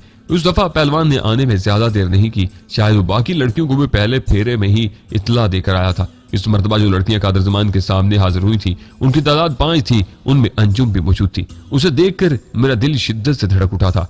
इस खेप में 2 लड़कियां तो औरतें कहलाने की मुस्तहिक थीं। उन्हें रिजेक्ट करने में मुझे कोई तरद्दुद नहीं हुआ। बाकी 3 में से एक बाजारी खदोखाल की थी, जबकि दूसरी जरूरियात से ज्यादा नोखेज नजर आ रही थी। मैंने अंजुम को गौर से देखा। कुछ देर निगाहों में तोलता रहा, लेकिन फौरन पसंदीदगी का इजहार नहीं किया था। क्या बात है? कादर जमान ने पूछा। कोई पसंद नहीं आई? मैंने कहा, आप ही कुछ मदद करें, मेरी तो अकल खबत हो रही है। कादर जमान ने नोखेज लड़की की तरफ इशारा किया। इसका नाम फरजाना है, बड़ी हाजिर दिमाग है, लेकिन उम्र की जरा छोटी है। जी हाँ, मैंने फौरन तायद की। इससे तो ये बाएं तरफ वाली ठीक रहेगी। मेरा इशारा अंजुम की तरफ था। कादर जमान के चेहरे पर एक लम्हे के लिए उलझन के आसार नजर आए और फिर गायब हो गए। वो बोला, तो तुम इससे मुनासिब समझते हो? मैंने कहा, जो मौजूद हैं उनमें से तो यही मुनासिब नजर आती है। अच्छा ठीक है, कादर जमान ने कहा। इसने पहलवान को इशारा किया। वो लड़कियों को लेकर दरवाजे से बाहर निकल गया। नौजवान औरतों को यूं सामने खड़ा करके उनका इंतखाब करना और फिर मुलाहजे के बाद हाँ कर ले जाना बड़ा हतक अमेज महसूस होता था। मगर उस जहन्नमी हवेली में ऐसे वाकयात मामूल के मुताबिक ही समझे जाते थे। कादर जमान ने नए सिगार का कोना तोड़ते हुए कहा, यह कुड़ी ज्यादा काबिल एतबार नहीं है, इसकी तरफ से होशियार रहना होगा। क्या मतलब? मैंने पूछा। भाग जाएगी? नहीं। कह रहे ऐसा भी नहीं है, लेकिन जरा नहीं है, अकेला मत छोड़ना। उस बाजार की है? मैंने पूछा। हाँ। हैरत है कि फिर भी तुम्हें पसंद आ गई। मैंने कहा, शक्ल से तो नहीं लगती, चाल ढाल सब मुख्तलिफ है। हाँ ये बात तो है, कादर जमान ने तायद की। फिर उसने गुफ्तगू का रुख अहमद रजाल शाही की तरफ मोड़ दिया और ये जानने की कोशिश करने लगा कि मैंने उसे खत्म करने के लिए क्या मंसूबा बना रखा है। कोई मंसूबा था ही नहीं तो मैं उसे क्या बताता। बस ये यकीन दिला दिया कि 1-1.5 हफ्ते में ये काम हो जाएगा। अगली शब रात 10 बजे मैं हवेली से अंजुम के हमरा रवाना हो रहा था। वो जर्क बर्क लिबास में थी। वो वाकई गुलबर्ग की कोई नौजवान मिसेस लग रही थी। वो खामोश थी। उस खामोशी का ताल्लुक उसके अंदर के खौफ और उदासी से था। वो डरी सहमी बैठी थी, जैसे आगा कादर जुमान की आंखें अब भी उसकी निगरान हो। हवेली से यहाँ तक हम दोनों के दरमियान एक लफ्ज का तबादला नहीं हुआ था। उसकी बात तो जुदा रही, मैंने भी बोलने की कोशिश नहीं की थी। न जाने क्यों ऐसा लगता था कि यहाँ की हवाएं भी कादर जमान के मुखबर हैं और जो मैं कहूँगा वो किसी न किसी तरह उस तक पहुंच जाएगा। उस वक्त हम हवेली से तकरीबन 10 मील दूर आ चुके थे जब मैंने पहली बार उसे मुखातिब किया। तुम्हारा नाम अंजुम है? जी। कहाँ की रहने वाली हो? लाहौर की। जानती हो मैं तुम्हें कहाँ ले जा रहा हूँ? शायद किसी स्टेशन पर। और क्या मालूम है? बस इतना बताया गया है कि मुझे आपकी बीवी बनकर जाना है। मेरा नाम नादिया एहसान है और हम हनीमून पर निकले हुए हैं। मैंने पूछा, क्या मेरे साथ जाने में तुम्हारी रजामंदी शामिल है? वो बोली, जहां मैं हूं वहां रजामंदी का लफ्ज बेमानी है। मैंने पूछा, क्या मैं ये समझूं कि तुम हब्स बेजा में हो? उसने सहमी सी नजरों से मुझे देखा। प्लीज एहसान साहब, ऐसी बातें ना पूछिए जिनका मैं जवाब न दे सकूं। मैंने मुस्कुरा कर कहा, क्या ऐसी बातों की कोई लिस्ट तुम्हारे पास मौजूद है जो मैं पूछ सकता हूँ? वो खामोश रही। मैंने कुन अखियों से देखा। सफ्तर का इंतखाब काबिल दाद था। अंजुम 2 अहम निस्वानी खूबियों की हामिल थी। वो दिल का जिस्म की मालिक थी, लेकिन चेहरे पर मासूमियत का पड़ाव था। यानी शबाब और मासूमियत उसके पैकर में यकजा हो गए थे। अचानक सीने से आह से निकल गई। न जाने उस खूबसूरत पैकर पर गुज़िश्ता शब रोज में क्या बीत चुकी थी। उस लावारस बाग की फसल पर किन किन लोगों ने हाथ साफ किया था। मैंने कहा, मुझे यकीन है तुम्हारा ताल्लुक किसी शरीफ घराने से है और उन लोगों के चुंगल में फंसने तुम्हें चंद माह से ज्यादा नहीं हुए। क्या मैं गलत कह रहा हूँ? वो बोली, एहसान साहब मैं दरख्वास्त करती हूँ मुझसे इस तरह के सवालात न कीजिए। किस किस्म के सवालात? मैंने जोर देकर कहा। वो खामोश रही। मैंने जवाब पर इसरार किया तो वो रूहानसी आवाज में बोली, मेरे माजी के बारे में कुछ ना पूछिए, वरना मेरे साथ साथ आप भी अपना नुकसान कर बैठेंगे। तो हाल के बारे में पूछ लूं? क्या पूछना है? तुम ही बताओ, क्या पूछूं? अच्छा, सफ्तर के बारे में पूछ लूं? वो सीट से यूं उछली जैसे बिच्छू ने टंग मार दिया हो। मेरी निगाहें विंड स्क्रीन पर थीं, लेकिन मैं महसूस कर रहा था कि वो हैरान नजरों से मुझे देख रही है। मैंने मुस्कुरा कर कहा, भाई सफ्तर तो माजी नहीं है, वो हाल है। क्या मैं गलत कह रहा हूँ? कौन है आप? वो अजीब से लहजे में बोली, तुम्हारा खैर खा। किस सफ्तर की बात कर रहे हैं आप? उस सफ्तर की जो तुम्हें गली गली और कोचे कोचे में ढूंढ रहा है, जिसकी बेख्वाब आंखों में तुम्हारी तस्वीर है और होंठों से तुम्हारा नाम चिपका हुआ है। वो हकला कर बोली, मैं कुछ नहीं जानती वो कौन है, लेकिन मैं तो जानता हूँ। मैंने उसे हवेली की दीवारों से सर टकराते देखा है। वो तुम्हारी तलाश में दीवाना हो रहा है। आप कौन है? अंजुम ने पूछा। मैं सफ्तर का दोस्त हूँ, उसी के कहने पर तुम्हें यहाँ से निकाल कर ले जा रहा हूँ। वो हैरत की तस्वीर बनी मेरा चेहरा देखती रही। शायद वो सोच भी न सकती थी कि कोई उसे इस बुलंद दुबाला हवेली से निकालेगा और यूं आसानी के साथ कोई हंगामा होगा, ना कोई गोली चलेगी, खून का एक कतरा बहेगा, ना कहीं आहट होगी। उसे यकीन नहीं आ रहा था। मैंने पूरे एतमाद लहजे में कहा, अंजुम, मैं तुम्हें कादिर ज़मान के चुंगल से छुड़ा लाया हूँ। तुम आजाद हो, कम अज कम इस वक्त आजाद हो। सफ्तर कहाँ है? अंजुम ने बेताबी से पूछा। वो यहीं करीब ही मौजूद है, लेकिन उसे देखने के लिए तुम्हें थोड़ा इंतजार करना पड़ेगा। नहीं, वो हज़ियानी अंदाज में बोली, मुझे उससे नहीं मिलना, मुझे नहीं मिलना उससे। ये तुम क्या कर रहे हो? क्यों अपनी जान के दुश्मन हो रहे? छोड़ दो मुझे, मैं वापस जाऊंगी। उसका हाथ खुद ब खुद दरवाजे की तरफ बढ़ा। मैंने उसका हाथ पकड़ लिया। वो बोली, ये आप क्या कर रहे हैं? उतार दे मुझे कहीं नहीं जाना। गाड़ी की रफ्तार अब काफी तेज हो चुकी थी। उसका चेहरा देखकर मैं ये जान चुका था कि वो कम अज कम छलांग नहीं लगाएगी। बेवकूफ मत बनो अंजुम, मैंने तुम खाना लहजे में कहा। खुदा का शुक्र अदा करो तुम इस मनहूस हवेली से बाहर हो, और एक बात याद रखो, जो हाथ तुम्हें हवेली से निकाल सकते हैं वो तुम्हारी हिफाजत भी कर सकते हैं। वो कराही, मैं कहती हूँ आप गाड़ी रोक दें, मैं उस हवेली से भाग कर कहीं नहीं जा सकती। मैंने इत्मीनान से कहा, तुम जा सकती हो और जा रही हो। वो सिटपिटा कर रह गई थी। थोड़ी देर बाद डैशबोर्ड से सर टिकाए वो हिचकियों से रो रही थी। हम बराज रोड पर पहुंचे तो रात के 12 बज चुके थे। दोनों रात तारीख खेत थे, सड़क पे सुनसान थी। बस किसी वक्त कोई लोकल वैगन या ट्रैक्टर ट्राली शोर मचाती गुजर जाती। थोड़ा आगे जाकर सड़क खराब होगी और मुझे रफ्तार धीमी करना पड़ी। अचानक एक शख्स किनारे से बरामद हुआ और दोनों हाथ फैलाकर मुझे रुकने का इशारा करने लगा। ये कोई अधेड़ उम्र देहाती शख्स महसूस होता था। हेडलाइट्स में उसका नीला तहबंद और सुर्ख डोरिया का सफेद केस साफ नजर आ रहा था। मेरा इरादा गाड़ी रोकने का नहीं था, मगर फिर देहाती के अंदाज ने इरादा बदलने पर मजबूर कर दिया। वो सख्त घबराया हुआ था और ये घबराहट किसी अदाकारी का नतीजा नहीं था। मैंने ब्रेक लगाए। देहाती लपक कर खिड़की पर पहुंचा। बाबूजी, डाकू पड़ गए, अल्लाह रसूल के वास्ते हमारी मदद करो। कहाँ है डाकू? मैंने पूछा। वो सामने दरख्तों की पिछली तरफ मकान में सबको लहू लहान कर रहे हैं। अंदर से बच्चों की चीखें सुनाई दे रही हैं। ये फिक्रा अदा करते करते वो पिछला दरवाजा खोलकर नशिस्त पर बैठ गया। फटी हुई आवाज में बोला, थोड़ा आगे चिट्टे पुल के पास टेलीफोन है, थाने का नंबर 12-12-44 है, आप जरा जल्दी पहुंचा दे। देहाती के लबो रेजे से सच्चाई चल रही थी। मैंने पहला गेयर लगाया और चंद सेकंड में रफ्तार 40 तक पहुंचा दी। हद्दुल इम्कान रफ्तार से गाड़ी दौड़ाकर हम कोई 1 मिनट में चिट्टे पुल पर पहुंच गए। यहाँ टायरों की एक दुकान थी, एक पान सिगरेट का खोखा था और एक छोटी सी दुकान पर नदीम मेडिकल स्टोर का बोर्ड लगा हुआ था। ये तीनों दुकानें बंद पड़ी थीं। गाड़ी रुकते ही देहाती दौड़ा और मेडिकल स्टोर का बंद दरवाजा धड़ाधड़ बजाने लगा। फौरन ही अंदर रोशनी हुई और किसी ने दरवाजा खोल दिया। ये एक नौजवान था। उसने शलवार कमीज पर नीले रंग की जर्सी पहन रखी थी। कमीज जर्सी के अंदर ही सिमट समटा गई थी और शलवार के बल हजार बंद तक नजर आ रही थी। बिखरे बालों से अंदाजा होता था कि वो नींद से जागा है। देहाती और मेडिकल स्टोर वाला चंद लम्हे तेज लहजे में बातें करते रहे, फिर दोनों भागते हुए गाड़ी तक आए। दोनों के रंग जर्द हो रहे थे। देहाती ने रूहान से लहजे में कहा, टेलीफोन तो खराब पड़ा है जी। थाना कितनी दूर है? मैंने पूछा। थाना नहीं जी, चौकी है। मेडिकल स्टोर वाला बोला, यहाँ से कोई 4 मील दूर है, लेकिन आगे जाकर कच्चे से गुजरना पड़ता है। देहाती भराई हुई आवाज में बोला, वो तो मार देंगे जी, छोटे छोटे बच्चों को, बिल्कुल जानवर बने हुए हैं जी। मैंने कहा, तो चलो आओ फिर हम तीनों चलते हैं। रास्ते में कोई और मिला तो उसे भी साथ ले चलेंगे। देहाती के चेहरे पर खौफ के साए मंडला गए थे। यही तासुर स्टोर वाले के चेहरे पर नजर आया। देहाती बोला, मैं जानता हूँ जी उनको, बड़े खूनी बंदे हैं वो, उनसे तो पुलिस ही निपट सकती है।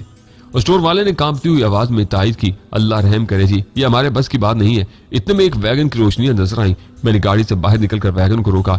ये लोकल रोड पर चलने वाली एक फटीचर गाड़ी थी। अंदर सिर्फ 3 अफराद थे, ड्राइवर, कंडक्टर और उनका एक साथी। मैंने उन्हें सूरत हाल बताई और ताउन की अपील की। वो पहले तो हमें चेक की नजरों से देखने लगे, लेकिन जब निगाह मेरी गाड़ी पर और अंदर बैठी हुई अंजुम पर पड़ी तो कदरे मुतमिन हुए। तो हम ये इत्मीनान ऐसा नहीं था कि वो हमारे साथ ही चलते थे। ड्राइवर ने मुझे मुखलसाना मशवरे से नवाजते हुए कहा, साहब जी, आप ख्वाह किसी चक्कर में ना पड़ जाएं, आपके साथ बीबी भी है, बेहतर यही है कि पुलिस को इतला देने, पता नहीं क्या मामला है। मैंने महसूस किया कि वो तीनों भी खौफजदा हो गए हैं। इतने में एक और गाड़ी की रोशनियां चमकी। ये एक बस थी। मैंने और स्टोर वाले ने आगे बढ़कर हाथ हिलाया, लेकिन बस फराटे भरती गुजर गई। मैंने वैगन वालों से कहा, जाना नहीं यार, किसी और गाड़ी को रोकते हैं, 8-10 बंदे इकट्ठे हो जाएं तो अभी देख लेते हैं उन चक्कों को। मेरी उस नई तजवीज के बावजूद वैगन वालों ने इंजन बंद करने और गाड़ी से उतरने की जहमत नहीं की। वो रुकने के मोड में दिखाई नहीं देते थे और फिर ऐसा ही हुआ, हम सड़क की तरफ मुतवज्जा थे कि उन्होंने वैगन आगे बढ़ा दी। जाते जाते कंडक्टर ने खिड़की से मुंह निकाल कर आवाज दी, हम चौकी जाकर इतला दे देते हैं जी। मालूम नहीं उन्होंने इतला भी देना थी या नहीं। खासे खुद गर्ज नजर आए थे वो। मेरा जहन तेजी से सोच रहा था किसी ऐसे मामले में मेरा मुलव्वस होना ठीक तो नहीं था, लेकिन कान लपेट कर यहाँ से गुजर जाना भी बहुत कठिन मरहला था। एक तन्हा मकान में एक बेदस्त पाकुंबा गुंडों के रहमो करम पर था और बच्चे मदद के लिए पुकार रहे थे। मैंने घूमकर गाड़ी का दरवाजा खोला और इंजन स्टार्ट कर दिया। आओ चाचा, मैंने देहाती से कहा। वो एक लम्हे के लिए टिटका, फिर दरवाजा खोलकर अंदर आ गया। मेडिकल स्टोर वाला भी चंद लम्हे सोचने के बाद गाड़ी में बैठ गया। मैंने यू टर्न लिया और तूफानी रफ्तार से वापस रवाना हुआ। कुछ अखियों से मैंने देखा अंजुम हरासा और खामोश थी। 17-18 बरस तक घरेलू जिंदगी गुजारने वाली लड़की अचानक ही हादसों के धारे पर बहन लगी थी। एक पुरसुकून गली में सफर करते करते वो एक ऐसी शाहराह पर निकल आई थी जहां बेपनाह रफ्तार, खौफनाक शोर और हादसात एक दूसरे में गुडमुड हो रहे थे। वो हरासा न होती तो क्या करती। पलक झपकने में हम उस जगह पहुंच गए जहां देहाती ने हमें रोका था। देहाती के इशारे पर मैंने गाड़ी बाएं जानब कच्चे में उतार दी। खासा ऊंचा नीचा रास्ता था। रफ्तार की वजह से गाड़ी बुरी तरह उछल रही थी। दरख्तों के एक बड़े झुंड के दरमियान से गुजरकर हम एक कुएं पर पहुंचे और वहां से एक तरफ खेत में घुस गए। तकरीबन निस्फ फरलांग दूर एक तनहा मकान दिखाई दे रहा था। देहाती ने सहमी हुई आवाज में कहा, यही मकान है। मैंने डिपर गिराकर हेडलाइट सामने फेंकी। मकान के बाहर एक तांगा खड़ा था, नहायत सेहतमंद घोड़े वाला। ऐसा तांगा उर्फ आम में रेसी तांगा कहलाता है। उसमें सिर्फ 2 आदमियों के बैठने की गुंजाइश होती है। हाँ, पायदानों पर खड़े होकर ज्यादा बंदे भी सफर कर लेते हैं। तांगा देखकर देहाती ने खौफजदा आवाज निकाली, ये तांगा उनका है, वो अंदर ही है जी, वो देखिए उनकी सफेद घोड़ी भी नजर आ रही है। मैंने सीट के नीचे से रिवॉल्वर निकाला, सेफ्टी केस चटाया और खिड़की से हाथ निकालकर ऊपर तले कई हवाई फायर कर दिए। उसके साथ में हारन भी बजा रहा था। मकसद यही था कि घुस बैठिए, अगर भागने वाले हैं तो भाग जाएं। लेकिन उन्होंने अपने रद्द अमल से साबित कर दिया कि वो भागने वाले नहीं थे। धमाके होते ही मकान का बैरूनी दरवाजा खुला। किसी शख्स ने झांक कर बाहर देखा। उसके बाद दरवाजा खटाक से बंद हो गया। हमारी गाड़ी रेंगती हुई अब मकान से कुछ 50 गज के फासले पर पहुंच चुकी थी। मैंने इंजन बंद करके लाइट्स ऑफ कर दी। धमाकों के बाद फिजा में एक सरसहमगी सी फैल गई थी। मुजरिम काया थे। बाहर निकलकर सूरत हाल दरियाफ्त करने के बजाय वो अंदर दुबक कर बैठ रहे थे। अब गेंद हमारे कोर्ट में थी कि हम सूरत हाल दरियाफ्त करें और फिर कर लें जो करना है। हमें खबर देने वाले देहाती का नाम तफैल था। मैंने तफैल से पूछा, कुछ पता है अंदर घुसने वाले कितने बंदे थे? वो बोला, मुझे कुछ पता नहीं बाबूजी, मैं उस मकान के पिछवाड़े झुग्गी में रहता हूँ, मवेशियों की दवा दारू करता हूँ। अभी थोड़ी देर पहले कुएं से तहारत करके वापस आ रहा था कि ये तांगा मेरे पास से गुजरा। साथ में सफेद घोड़ी भी थी। मैं उस तांगे को और तांगे वालों को अच्छी तरह पहचानता हूँ। बड़े गंदी नस्ल के हैं, आला दवाला इनकी बदमाशी से तंग है। मैं घबरा गया था, ठीक तरह देख नहीं सका कि वो कितने हैं। उसने उंगली से इशारा किया। मैं उन सामने वाली झाड़ियों के पीछे था। मैंने देखा तांगा मकान के सामने रुका। बंदे छलांगे मारकर उतरे और उनमें से 2 दीवार टपकर अंदर घुस गए। थोड़ी ही देर बाद अता मोहम्मद की बीवी बच्चे चीखने चिल्लाने लगे। फिर दरवाजा खुला और अता मोहम्मद का छोटा लड़का शौकत चीखता हुआ बाहर निकला। एक लंबे आदमी ने दौड़कर उसे पकड़ा और घसीट कर अंदर ले गया। उसके साथ ही मकान के सहन की बत्ती बुझ गई। मैं दौड़ता हुआ सड़क पर पहुंचा और आपको हाथ देकर रोका। वो देखे जी, वो देखे। स्टोर वाले ने उंगली उठाकर दहेज सदा सरगोशी की। मैंने उसकी नजरों का ताकुब किया। हवेली नुमा मकान की छत पर साया सा नजर आ रहा था। उसके हाथ में बंदूक या लाठी थी। वो बड़ी बेखौफी से खड़ा था। फिर वो नीचे सहन में खड़े किसी शख्स से बातें करने लगा। अल्फाज समझ में नहीं आए, लेकिन आवाज से बदमाशी साफ चल रही थी। भारी भरकम खुरदरी आवाज जो बोलने वाले की अकड़फू और दीदा दलेरी की गवाह थी। मैंने तफैल से पूछा, अभी तुमने अता मोहम्मद का नाम लिया है, क्या ये उसी का मकान है? तफैल ने अस्बात में सर हिलाया और बोला, ये कुआं और आदत वाले के 4-5 खेत उसी के हैं। अभी पिछले महीने उसने अपनी 2 जवान बेटियों की शादी की है। मेरे ख्याल में तो अब उसके घर फूटी कोड़ी भी नहीं। पता नहीं आरामजादे यहाँ क्या लूटने आए हैं। मैंने कहा, कोई माल डंगर होगा, घर का सामान होगा। तफैल बोला, कुछ भी नहीं है जी, सब कुछ बेचकर उसने शादी पर लगा दिया। अब तो भूख और कर्ज के सिवा उसके घर में कुछ भी नहीं। मैंने कहा, तो फिर कोई जवान लड़की होगी। वो फौरन नफी में सर हिलाने लगा, नहीं बाबूजी, अता मोहम्मद है, उसकी अधेड़ बीवी है, या 2 लड़के हैं स्कूल की उम्र के। उनमें एक तो शौकत है जो अभी थोड़ी देर पहले अंदर से निकला था। मुझे पक्का यकीन है उसके सर पर कोई शय मारी है उन्होंने। चेहरा लहूलुहान हो रहा था उसका। अचानक मेरी समाज से एक गैर मनूस ससराहट टकराई। दाएं तरफ 10 गज के फासले पर गन्ने के खेत में कोई मौजूद था, कोई इंसान या जानवर। मैंने घूम कर देखा, यकायक कोई भाग उठा। मैं नताई से बेपरवाह होकर उसके पीछे लपका। 10 गज का फासला मैंने पलक झपकने में तय किया। उसी वक्त मुझे भागने वाला खेत से निकलता दिखाई दिया। वो धोती कुर्ते में था और भागकर एक दूसरे खेत में घुस जाना चाहता था। मैं गोली नहीं चलाना चाहता था, लिहाजा भागते भागते मैंने रिवॉल्वर जैकेट की जेब में डाल लिया। जो ही मेरा और उस शख्स का दरमियानी फासला कम हुआ, मैंने जस्ट भरी और उसके ऊपर गिरा। मेरा हाथ उसके कॉलर पर पड़ा था। चर की आवाज से कुर्ता फट गया और वह ऊंधे मुंह मेरे सामने गिरा। गिरने से उसके मुंह पर चोट आई थी। उस चोट ने जैसे उसके दिमाग में अंगारे भर दिए। वो घुर्राकर पलटा और जोरदार टांग मेरे सीने पर रसीद की। मेरे जमीन से उठते उठते वो भी पांव पर खड़ा हो चुका था। फिर मैंने कमानीदार चाकू खुलने की मखसूस आवाज सुनी। उसके साथ ही मुझे अपने अक्ब में चंद गज के फासले पर सुरीली सी चीख सुनाई दी। यकीनन ये अंजुम थी। वो और तुफैल वगैरह गाड़ी से निकलकर हमारे पीछे लपके थे और अब थोड़े से फासले पर खड़े या मंजर देख रहे थे।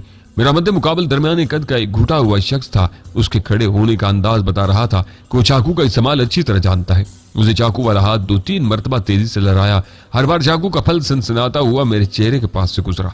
दर हकीकत मध्य मुकाबल मुझे मैदान से भगाना चाहता था। उसके हर वार पर मैं 1-8 फुट पीछे खिसक गया, लेकिन ना तो भागा और ना किसी तरह की परेशानी का इजहार किया।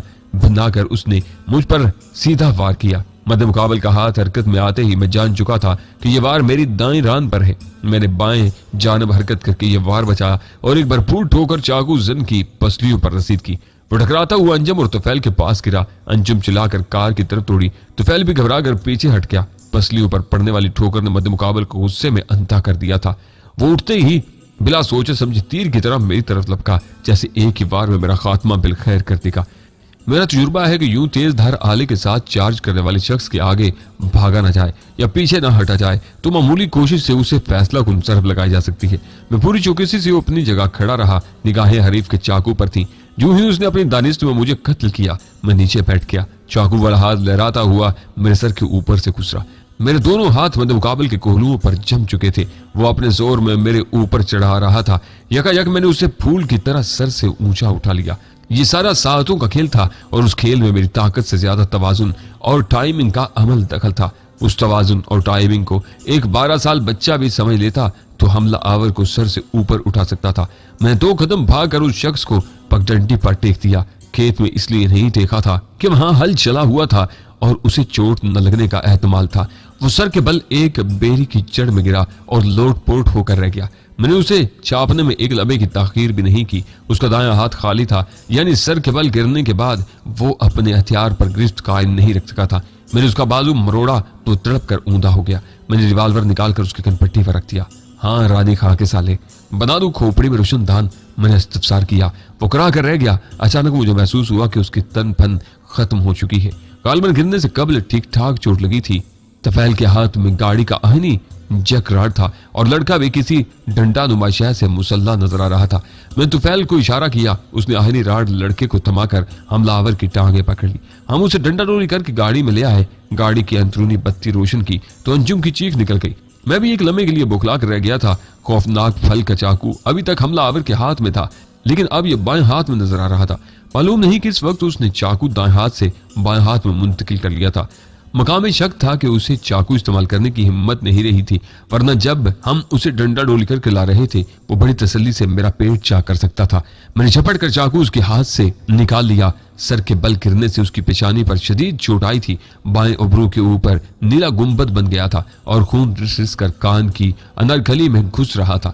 उसके हवास अब कदरे बहाल हो रहे थे। नीम बाज आंखों से मुझे घूर कर वो उठने की कोशिश करने लगा। वो किसी हद तक खौफसदा भी था। उसके फरिश्तों को भी खबर न हो पाई थी कि वो चाकू घोंपने की कोशिश में अचानक पगडंडी पर कैसे जा गिरा।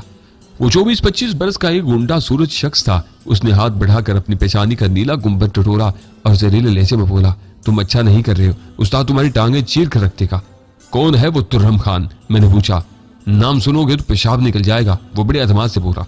मैंने मुस्कुरा के कहा, मुझे बड़ी रुकावट है पेशाब में, तुम नाम लो, शायद मेरा भला हो जाए। उस्ताद कारबीन कहते हैं उसे, वो सामने मकान में मौजूद है। मेरे हरीफ ने धमाका किया। मैं चंद लम्हों के लिए सन्नाटे में आ गया था। उस्ताद कारबीन से इतनी जल्दी फिर मुलाकात हो जाएगी ये उम्मीद नहीं थी। यह हमारे सामने पड़ा हुआ गुंडा गालबन उन अफराद में शामिल नहीं था जो 5 रोज पहले शाहमद के घर मुझसे अपनी दुर्गत बनवा चुके थे। मैंने तफैल वगैरह की तरफ देखा। उस्ताद कारबीन का नाम सुनकर उनके चेहरे धुआं हो रहे थे। तफैल ने सहमी नजरों से मेरी तरफ देखा। वो बाजुबाने खामोशी कह रहा था, बाबूजी ये बड़े खतरनाक लोग हैं, किसी और की बात पर नहीं तो मेरी बात पर एतबार करो, ये नाको चने चबवा देंगे आपको। मैंने बड़ी मायूसी के अंदाज में कहा, तो तुम उस्ताद कारबीन के बंदे हो। उसकी गर्दन थोड़ी सी तन गई, एकदम ही वो होशियार और चुकस नजर आने लगा था, जैसे वो हमारे कब्जे में न हो बल्कि हम सब उसके कब्जे में हो। मेरी बात का जवाब देने के बजाय उसने मुंतजिर नजरों से मकान की तरफ देखा। गालबन उसे यकीन था कि अभी उस्ताद वगैरह उसकी मदद को पहुंच जाएंगे। अब मेरे लिए अंदाजा लगाना मुश्किल नहीं था कि ये शख्स मकान के अंदर ही से आया है। हवाई फायरिंग के बाद ये शख्स मकान के पिछवाड़े से निकला था और सूरत हाल जानने के लिए खेतों खेतों चलता यहाँ पहुंच चुका था। मैंने देखा उसके तहबंद की ढब में एक वीडियो केस था। मैंने ढब खोलकर केस निकाल लिया। ये क्या है? मैंने पूछा। ये सब कुछ तुम्हें उस्ताद ही बताएगा, वो बड़ी बेपरवाही से बोला। मैंने अंदाजा लगाया कि वो मौका देकर साथियों को आवाज देने की कोशिश में है। उस्ताद मोहतरम को यहाँ बुलाना चाहते हो तो बुलाओ, मुझे कोई एतराज नहीं है। मैंने कहा। बोलशी नजरों से देखने लगा। मैंने रिवॉल्वर निकाल कर हाथ में लिया और उसका गिरबान खींचते हुए बोला, चलो उठो, बुला लो उस्ताद को। उसे कहो कि तुम्हारी माँ का कसम चौधरी एहसान आया है, लेकिन ये भी बता देना कि वो खाली हाथ नहीं है। अगर उसने चलत फिरत दिखाने की कोशिश की तो दूसरा टखना भी तोड़ दूंगा। जाओ बुला लाओ उन सब बहन के छनकों को। उस शख्स के चेहरे पर खौफ उमड़ा। मैंने उसे गाड़ी से निकाल कर धक्का दिया। वो लड़खड़ा कर दूर चला गया, फिर मकान की तरफ इस तरह बढ़ा कि एक आंख मेरी तरफ थी और दूसरी मकान की तरफ। उसकी सुस्त रवि देखकर मैंने एक हवाई फायर किया। उस फायर के सबब उस शख्स ने आखिरी 10 गज का फासला भाग कर तय किया और दरवाजा खुलवाकर अंदर घुस गया। मैं बड़े इत्मीनान के साथ गाड़ी में बैठा रहा। रिवॉल्वर मेरी गोद में था। तुफैल, अंजुम और स्टोर वाला लड़का तजब्जब में मेरी तरफ देख रहे थे। ये तो जान ही गए थे कि मैं उन बदमाशों को जानता हूँ, लेकिन क्या वो भी मुझे पहचानेंगे और मेरे सामने सरे अतात खम करेंगे? उसका उन्हें यकीन नहीं था। मेरी गर्दन का जख्म अभी अंदर से कच्चा था, धीरा मुझती हुई थी तो गला सामने की तरफ से दुखने लगता था। मैं धीरे धीरे गले पर हाथ फेरता रहा और चौकस नजरों से मकान की तरफ देखता रहा। हमें तकरीबन 3 मिनट इंतजार करना पड़ा। फिर मकान का बैरूनी दरवाजा खुला और लालटेन की रोशनी चमकी। उस रोशनी में मेरी निगाह सबसे पहले उस्ताद कारबीन पर पड़ी। वो बैसाखियों पर खड़ा था। उसके हक में 2 मोटे ताजे गुर्गे थे। उनमें से एक वो ही दराज कद नौजवान था जिसकी नाक पर मैंने अपने सर से बोसा दिया था और जो बाद अज़ां बेहोश कारबीन को उठाकर शामत के मकान से निकला था। उसके पास अब भी राइफल थी, लेकिन ये राइफल हाथ के बजाय कंधे से लटक रही थी। उस्ताद कारबीन समेत ये तीनों अफराद दरमियानी रफ्तार से चलती गाड़ी की तरफ आई। अंजुम का हाथ बेख्तियार मेरे कंधे पर आ गया। मैं उसके खौफजदा लम्स को नजरअंदाज करते हुए गाड़ी से निकला और उस्ताद कारबीन के सामने खड़ा हो गया। उस्ताद कारबीन गहरी नजरों से मेरी तरफ देख रहा था। उसके हक में दोनों मुश्तंडे पूरी तरह चौकस थे। कुछ मालूम नहीं था अगले लम्हे क्या हो जाएगा। बिल्कुल वेस्टर्न स्टाइल फिल्मों का सीन था, जिनमें लोग अचानक असला हाथ में लेकर ठाठ शुरू कर देते हैं। चंद लम्हे उस गंभीर खामोशी में कटे। फिर उस्ताद कारबीन बैसाखियों को हरकत देकर एक कदम आगे आया। बाऊ तुम यहाँ कैसे? वो अपनी बैठी हुई आवाज में बोला। मैंने जवाब दिया, तुमसे कहा था ना कि मुझे तुमसे मोहब्बत हो गई है। जब भी तुम्हारी मोहब्बत मेरी मोहब्बत को आवाज देगी मैं सर के बल चलाऊंगा। उस्ताद कारबीन ने बुरा सा मुंह बनाया। बाऊ मैं सीधा साधा बंदा हूँ, मुझसे सीधी सादी बात करो। मैं तुमसे मत्था लगाना नहीं चाहता। मैंने कहा, मैं जानता हूँ तुम मुझसे मत्था लगाना नहीं चाहते। तुम तो मत्था लगाना चाहते हो कमजोर निहत्ते लोगों से, जो तुम्हारी मिन्नतें समाजते करें, तुम्हारे ठुड्डे खाएं और तुम्हारा जुल्म भी बर्दाश्त करें। मुझ जैसे खुग से मत्था लगाकर तुम्हें टूटे हुए गोडे घुटनों के सिवा क्या मिलेगा? कारबीन कुछ कोटों पर जुबान फेर कर रह गया। मैं साफ तौर पर देख रहा था 5 रोज पहले की वो मूसलाधार रात उसकी चश्मे तसव्वुर में घूम रही थी। वो जरा लिजाजत से बोला, बाबू यार तुम तो हाथ धोकर हमारे पीछे पड़ गए हो। कौन सा गुनाह हो गया है हमसे? हाँ गुनाह तो इन्हीं लोगों का है। मैंने जवाब दिया, कितने पापी हैं ये लोग। घरों के दरवाजे अंदर से बंद रखते हैं, तुम्हें दीवारें फलांगनी पड़ती हैं, फिर जिसका गला दबाते हो वही आंखें निकालता है, जिसकी इज्जत तार तार करते हो वही चीखो पुकार करता है। भला ये कोई बात है? जुल्म सहने का सलीका भी नहीं आता इन शोधों को। मेरे तंज़िल लहजे ने कारबीन पर घड़ों पानी डाल दिया। उसके अंदर 5 रोज पहले वाली तनफुन कहीं नजर नहीं आती थी। दबे लहजे में बोला, बाबू यार अगर ये तुम्हारे कोई अजीज रिश्तेदार हैं तो हम चले जाते हैं यहाँ से। मौला कसम हम तो सज्जनों के सज्जन हैं, कभी आजमा के तो देखो हमको। मैंने कहा, आजमा के तो देख लिया है तुम्हें, कहा नहीं था बंदे के पुत्र बन जाओ, छोड़ दो ये इलाका। वो जिस बिज हो गया। बाबू यार हमने कोई ठाका तो नहीं डाला, पूछ ले घर वालों से क्या ज्यादती की है हमने इनसे। वो छोटा मुंडा भी अभी खुद ही भागते हुए गिर गया है और किसी को हाथ भी लगाया हो हमने तो कोड़े हो जाए। तो फिर क्या कर रहे थे अंदर? प्यू का खत्म दिला रहे थे। वो मेरे लहजे को नजरअंदाज करके बोला, बस एक रात का बसेरा करना था यार, सुबह बांग के टाइम निकल जाना था यहाँ से। रात का बसेरा, ये तुम्हारे बहनोई का घर था। मैंने फिर चरका लगाया। वो बीच उताब खाकर बोला, यार बहू क्यों नाराज होते हो अपने सचनों से? तुम्हें बुरा लगा है तो दफा हो जाते हैं यहाँ से। फिर दराज का नौजवान से मुखातिब होकर बोला, ओ जाले बुला ला कबीरे और रहमत को। ठहरो, मैंने झाले को डांट पिलाई, इतनी जल्दी किस बात की है? पहले अंदर जाकर तुम्हारा रैन बसेरा तो देख ले। कारबीन के चेहरे पर रंग सा आकर गुजर गया। अंजुम हैरानी से मुझे देख रही थी, लेकिन ज्यादा हैरत तफैल और स्टोर वाले के चेहरे पर थी। वो कारबीन को अच्छी तरह पहचानते थे। उन्हें यकीन नहीं आ रहा था कि उस शेर के मुंह से म्याऊं म्याऊं की आवाज निकल रही है। उनका ख्याल गालबन ये था कि कारबीन यहाँ पहुंचते ही हम सबको गाड़ी में बंद करेगा और पेट्रोल वगैरह छिड़क कर आग लगा देगा, लेकिन वो तो बर्फ की ठंडी ठार डली बना मेरे लहजे की हरारत से पिघलता जा रहा था। रिवॉल्वर मैंने जैकेट की जेब में डाल दिया, लेकिन उस तरह के उस पर मेरी गिरफ्त बदस्तूर कायम रही। चलो आओ जरा अंदर देखें तुम्हारी शराफत का नमूना चाहत। मैंने कारबीन को साल दिया और मकान की तरफ बढ़ने लगा। राइफल बरदार मेरे दाएं पहलू पर था। उसकी हर जुम्बिश मेरी निगाह में थी, लेकिन महसूस होता था कि वो मुज़ाहमत का इरादा नहीं रखते। शायद कारबीन वगैरह को यकीन था कि ये मामला ज्यादा बिगड़ने नहीं पाएगा। कोई और वजह भी हो सकती थी। बहरहाल वो शराफत से मेरे साथ चल रही थी। मेरी हदायत पर तफैल और स्टोर वाला लड़का अंजुम के पास रुके थे। बैरूनी दरवाजे से गुजरकर हम मकान में दाखिल हुए। सामने की छोटे से में बल्ब रोशन था। ये एक हवेली नुमा 2 मंजिला मकान था। शायद अलीगढ़ कॉलेज से भी पहले का तामीर शुदा था। लकड़ी के मुनक्कश दरवाजे, जगह जगह ताकदान, नानकशुंदी ईंटें अक्सर जगहों पर प्लस्तर के नीचे से झांक रही थी। मकान के पहलू से एक तंग राहदारी गुजर रही थी। मैंने अंदाजा लगाया कि पिछवाड़े में काफी खुला आता है और वहां कहीं इकसाम के दरख्त लगे हुए हैं। बरामदे से गुजरकर हम एक कमरे के सामने पहुंचे। उस कमरे के दरवाजे पर बड़ा सा जंग का लूद ताला झूल रहा था। अभी तो फैल ने बताया था कि अता मोहम्मद के घर में फूटी कोड़ी भी नहीं है। फिर उस ताले की वजह समझ में नहीं आई थी। यहाँ 2 लाठियां बरदार खड़े थे। 5 रोज पहले ये दोनों मेरे हाथों पिट चुके थे और उस पिटाई के आसार जदीदा उनके चेहरों पर पाए जाते थे। कारबीन ने उन्हीं के नाम रहमत और कबीरे लिए थे। मैंने अंदाजा लगाया कि रहमत, कबीरे और कारबीन समेत यहाँ मौजूद 5 बिन बुलाए मेहमान नशे में हैं। उस उम्र की तस्दीक जल्द ही हो गई। मैंने मकफल दरवाजे की तरफ ऐन सामने एक कुशादा कमरे में झांका तो वहां और ही रंग नजर आया। एक उजली सी दरी बिछी हुई थी। उस पर ताज के पत्ते बिखरे हुए थे। करीब ही शराब खाना, खराब की बोतलें और गिलास रखे थे, लेकिन ये बोतलें अभी खोली नहीं गई थी और ताज की बाजी भी अभी शुरू नहीं हुई थी। ये सब कुछ अभी तैयारी के मराहिल ही में था। कमरे के मशरकी कोने में लकड़ी की तपाई पर टेलीविजन रखा था और उस पर एक बुसीदा सा वीसीआर पड़ा हुआ था। वीसीआर के पास 2-3 केस्ट रखी थी। काफी लंबे चौड़े इंतजाम थे रात गुजारने के। कमरे में जो सबसे ज्यादा चौंका देने वाली शायद नजर आई वो टीवी स्क्रीन थी। उस पर एक नहायत बेहुदा इंग्लिश फिल्म चल रही थी। यूं लगा 18 इंच की स्क्रीन पर दुनिया जहान की शैतानियत समेट दी गई है। अफरा तफरी में रहमत और कबीरे को टीवी ऑफ करने का ख्याल नहीं रहा था। अब मुझे स्क्रीन को घूरते देखा तो कबीरे ने लपक कर स्विच ऑफ कर दिया। बहुत खूब, बहुत खूब। मैंने जैकेट की जेब से हाथ निकाल कर ताली बजाई। शब बसरी का अच्छा इंतजाम कर रखा है तुम लोगों ने। इतने में कहीं नजदीक ही कोई दरवाजा खटखट बजने लगा। साथ ही कोई घुटी घुटी सी आवाज में पुकार रहा था। ये आवाजें सुनकर कारबीन के चेहरे पर मजीद फटकारें बरस गईं। चंद लम्हों के लिए तो मुझे लगा कि वो 5 रोज पहले का सबक फरामोश करके एकदम मुझ पर चढ़ाई कर देगा, अपनी इकलौती टांग पर उछलेगा और बलाए नागाहानी की तरह झपट पड़ेगा। लेकिन फिर उसने खुद पर काबू पाया और बेबसी का घूंट भर कर रह गया। मैंने कहा, उस्ताद लगता है तुम्हारे मेजबान तुमसे कुछ ज्यादा ही खुश हैं। आओ जरा हम भी उनकी खुशी में शरीक हों। वो मुसालहाना अंदाज में बोला, बाबू यार तुम हमें शर्मिंदा कर रहे हो। कोई डकैती नहीं की है हमने यहाँ, बस जरा तफरीक करने के लिए आए थे। अता मोहम्मद के मकान में बिजली है। मैंने कहा चलो टेलीविजन चल जाएगा। वो 2-3 फिल्में देखकर उन मुस्टंडों का राजा राजी हो जाएगा। मैं तो मुर्गियों के पैसे भी दे रहा था अता मोहम्मद को, लेकिन वो ख्वाब भड़क गया। कहने लगा मैं यहाँ ये सब कुछ नहीं होने दूंगा। मजबूरन उसे पिछले कमरे में बंद करना पड़ा। बिल्कुल ठीक किया है तुमने। ऐसे बेलिहाज शख्स की यही सजा होनी चाहिए। तुमने थोड़ी सी तफरीह ही तो करनी थी ना। शराब पीनी थी या ब्लू प्रिंट फिल्में देखना थी। बहुत होता तो आपस में मार कुटाई कर लेना थी या धोतियां उतार कर भंगड़ा डाल लेना था। उसकी भला अता मोहम्मद को क्या तकलीफ थी? वो बीवी बच्चों को लेकर पड़ा रहता आराम से एक कमरे में।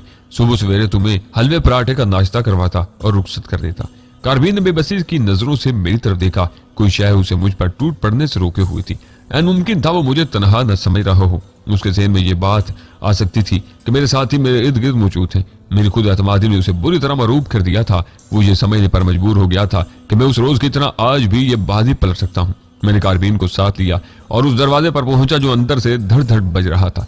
ये कोई स्टोर किस्म का कमरा था।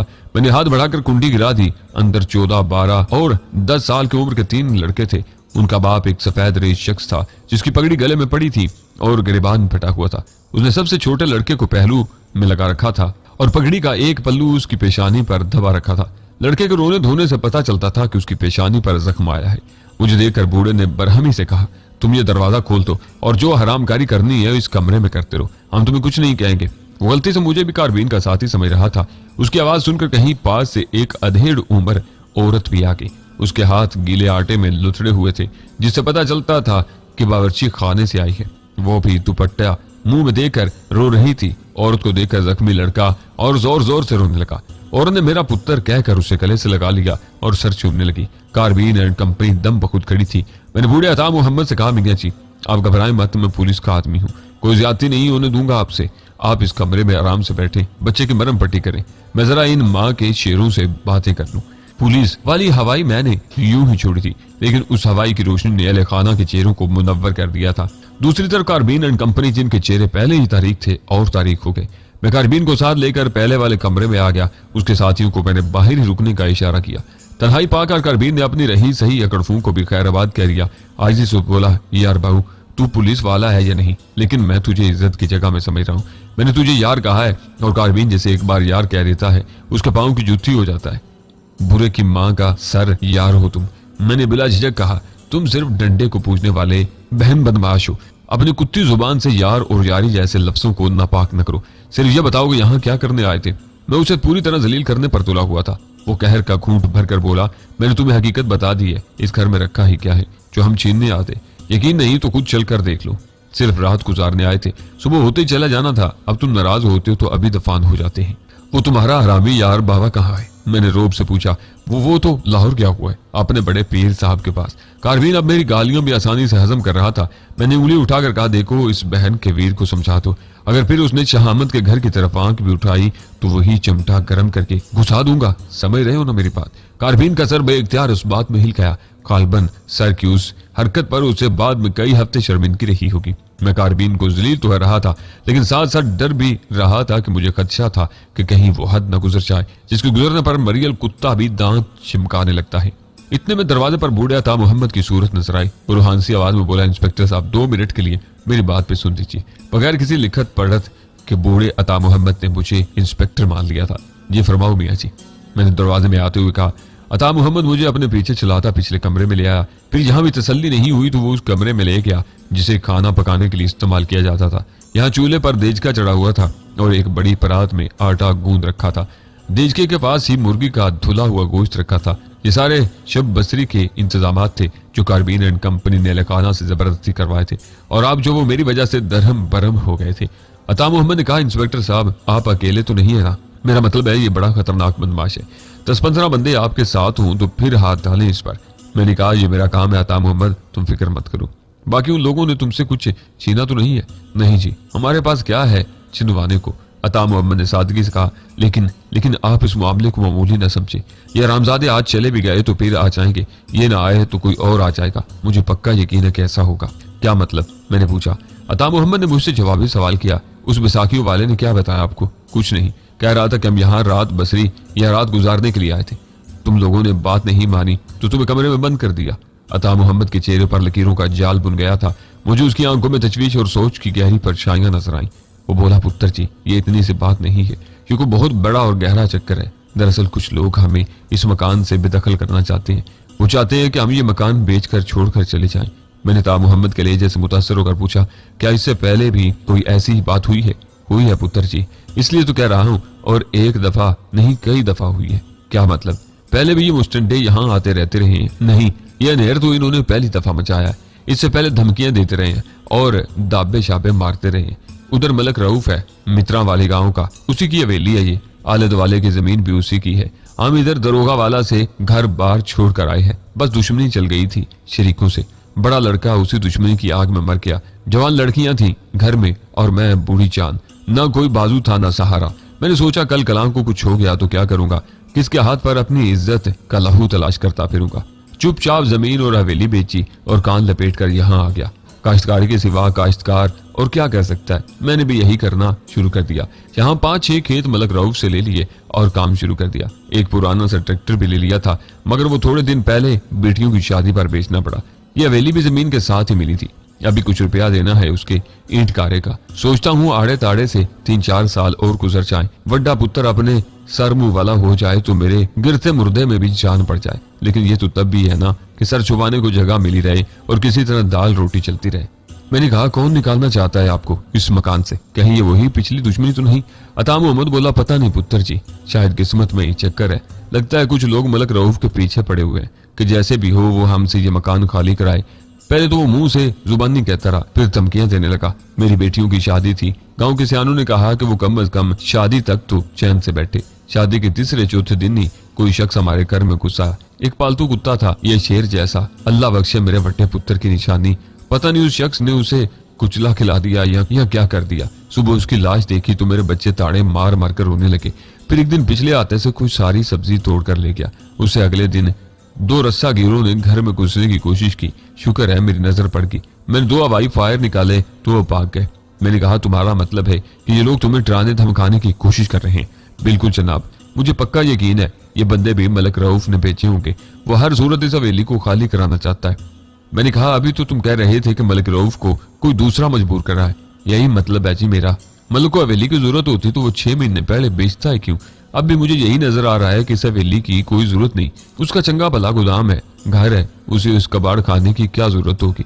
कोई और है जी जो उससे ये हवेली खाली करवाना चाहता है। और हैरानी की बात है जी कि हमेशा के लिए भी नहीं, सिर्फ 3-4 महीने के लिए। पिछले जुम्मे मलक रऊफ मुझसे कह रहा था कि अगर मैं हवेली छोड़ना नहीं चाहता तो 3-4 महीने के लिए खाली कर दूं। वो स्टाम्प लिख कर दे सकता है कि वो हवेली में बतौर किरायादार रहता है और मुकर्ररा वक्त पर हवेली खाली कर देगा। मैंने जवाब में कहा, मलिक साहब इसका मतलब है यहाँ जरूर कोई गैर कानूनी काम होगा। अब ये हवेली मेरा घर है, मैं इस घर में हरामकारी नहीं होने दूंगा। मलिक रऊफ मुंह से तो कुछ नहीं बोला, लेकिन लगता था अंदर से हांडी की तरह उबल रहा है। मैंने ता मोहम्मद से पूछा, तुम्हारा क्या ख्याल है? मलिक रऊफ क्या करना चाहता है यहाँ?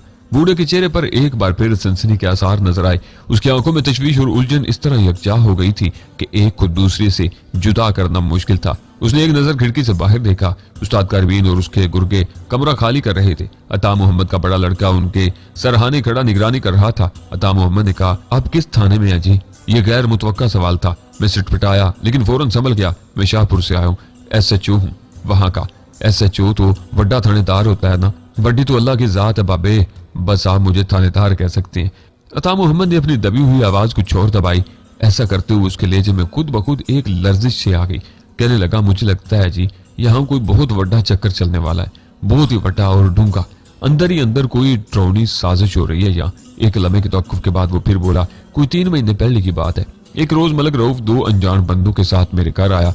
ये दोनों शहरे बाबू थे, काफी ऊंचे लंबे और सेहतमंद। उनमें से एक ने गले में कैमरा डाल रखा था। मलक रऊफ ने कहा कि ये उनके दोस्त हैं, शहर से आए। उन्हें गांव के पुराने वडेरों और हवेलियों की तस्वीरें उतारने का शौक है। ये हवेली की तस्वीरें वगैरह लेना चाहते हैं। उस वक्त मुझे मलक रऊफ ने हवेली खाली करने के लिए धमकियां वगैरह देना शुरू नहीं की थी। मैंने उन तीनों को जी आया उन्होंने कहा और हवेली में ले आया। वो सामने वाले बड़े कमरे में बिठाया। मलक रऊफ ने कहा कि मेहमान मकई की रोटी खाना चाहते हैं। मैंने कहा कि मैं अभी पकवा कर लाता हूँ। मैंने घर वाली को आटा गूंदने का कहा। मुझे शक था कि मलक रऊफ मुझसे हवेली इसलिए खाली करवा रहा है कि इन लोगों को बेचना चाहता है। चुप कर किसी की बात सुनना गुनाह है जी। लेकिन मैं शक के हाथों मजबूर होकर बड़े कमरे की तरफ चला गया। दरवाजे से कान लगाकर मैंने सुना कैमरे वाला बाबू, जिसका नाम नासिर था, मलक रऊफ से कह रहा था कि गाड़ी में कोई शय रह गई है, वो ले आए। पता नहीं कोई सेल वगैरह थे जो उन्होंने कैमरे में डालने थे। मलक रऊफ अच्छा साहब कहकर निकल गया और वो दोनों बंदे एकदम चौकस हो गए। सबसे पहले वो उस दरवाजे की तरफ आए जिसके पीछे मैं खड़ा था। उन्होंने बगैर आवाज पैदा किए अंदर से कुंडी चढ़ा दी। फिर वो बड़ी तेजी से कमरे की दीवारें देखने लगे। मैं उनकी सूरतें देखकर हैरान हो रहा था। लगता था वो इस कमरे में पहले भी आए हैं और यहाँ कोई खास निशानदेही ढूंढ रहे हैं। वो पागलों की तरह दीवारों पर हाथ फेरते रहे, फिर छत को घूरने लगे। तब वो दरवाजे के पास जा खड़े हुए। नासिर ने कहा, यही है। दूसरे ने कहा, हाँ यही है, बिल्कुल यही है। नासिर के चेहरे पर खौफ नजर आने लगा था जी। बोला, यार मुझे तो डर लग रहा है। दूसरा हंसकर बोला, डरे वो जो मरेंगे, जिनकी लाशें सड़कों पर तड़पेंगी और मुर्दा खानों में अकड़ेगी। हमें तुम्हें क्या डरना? नासिर ने कहा, यार आहिस्ता बोलो, दीवारों के भी कान होते हैं। दूसरे ने कहा, गाँव में नहीं होते, बड़े बादशाह लोग होते हैं, ये सुनकर भी कुछ नहीं सुनते। वो लतीफा सुना है तुमने? इतने में बरामदे की तरफ से आहट हुई। मलक रऊफ वापस आ रहा था। दोनों ठिठक कर चुप हो गए। नासिर ने जल्दी से अंदरूनी दरवाजे की चुटकी उतार दी और अपनी जगह यूं बैठ गया जैसे यहां से हिला ही नहीं था। मैं बावर्ची खाने में वापस आ गया। मेरी बेटियों ने मेरा उड़ा हुआ रंग देखकर पूछा, क्या हुआ अब्बा? मैंने कहा, कुछ भी नहीं। मुझे समझ नहीं आ रही थी कि मैंने क्या देखा, क्या सुना है और उसका मतलब क्या है।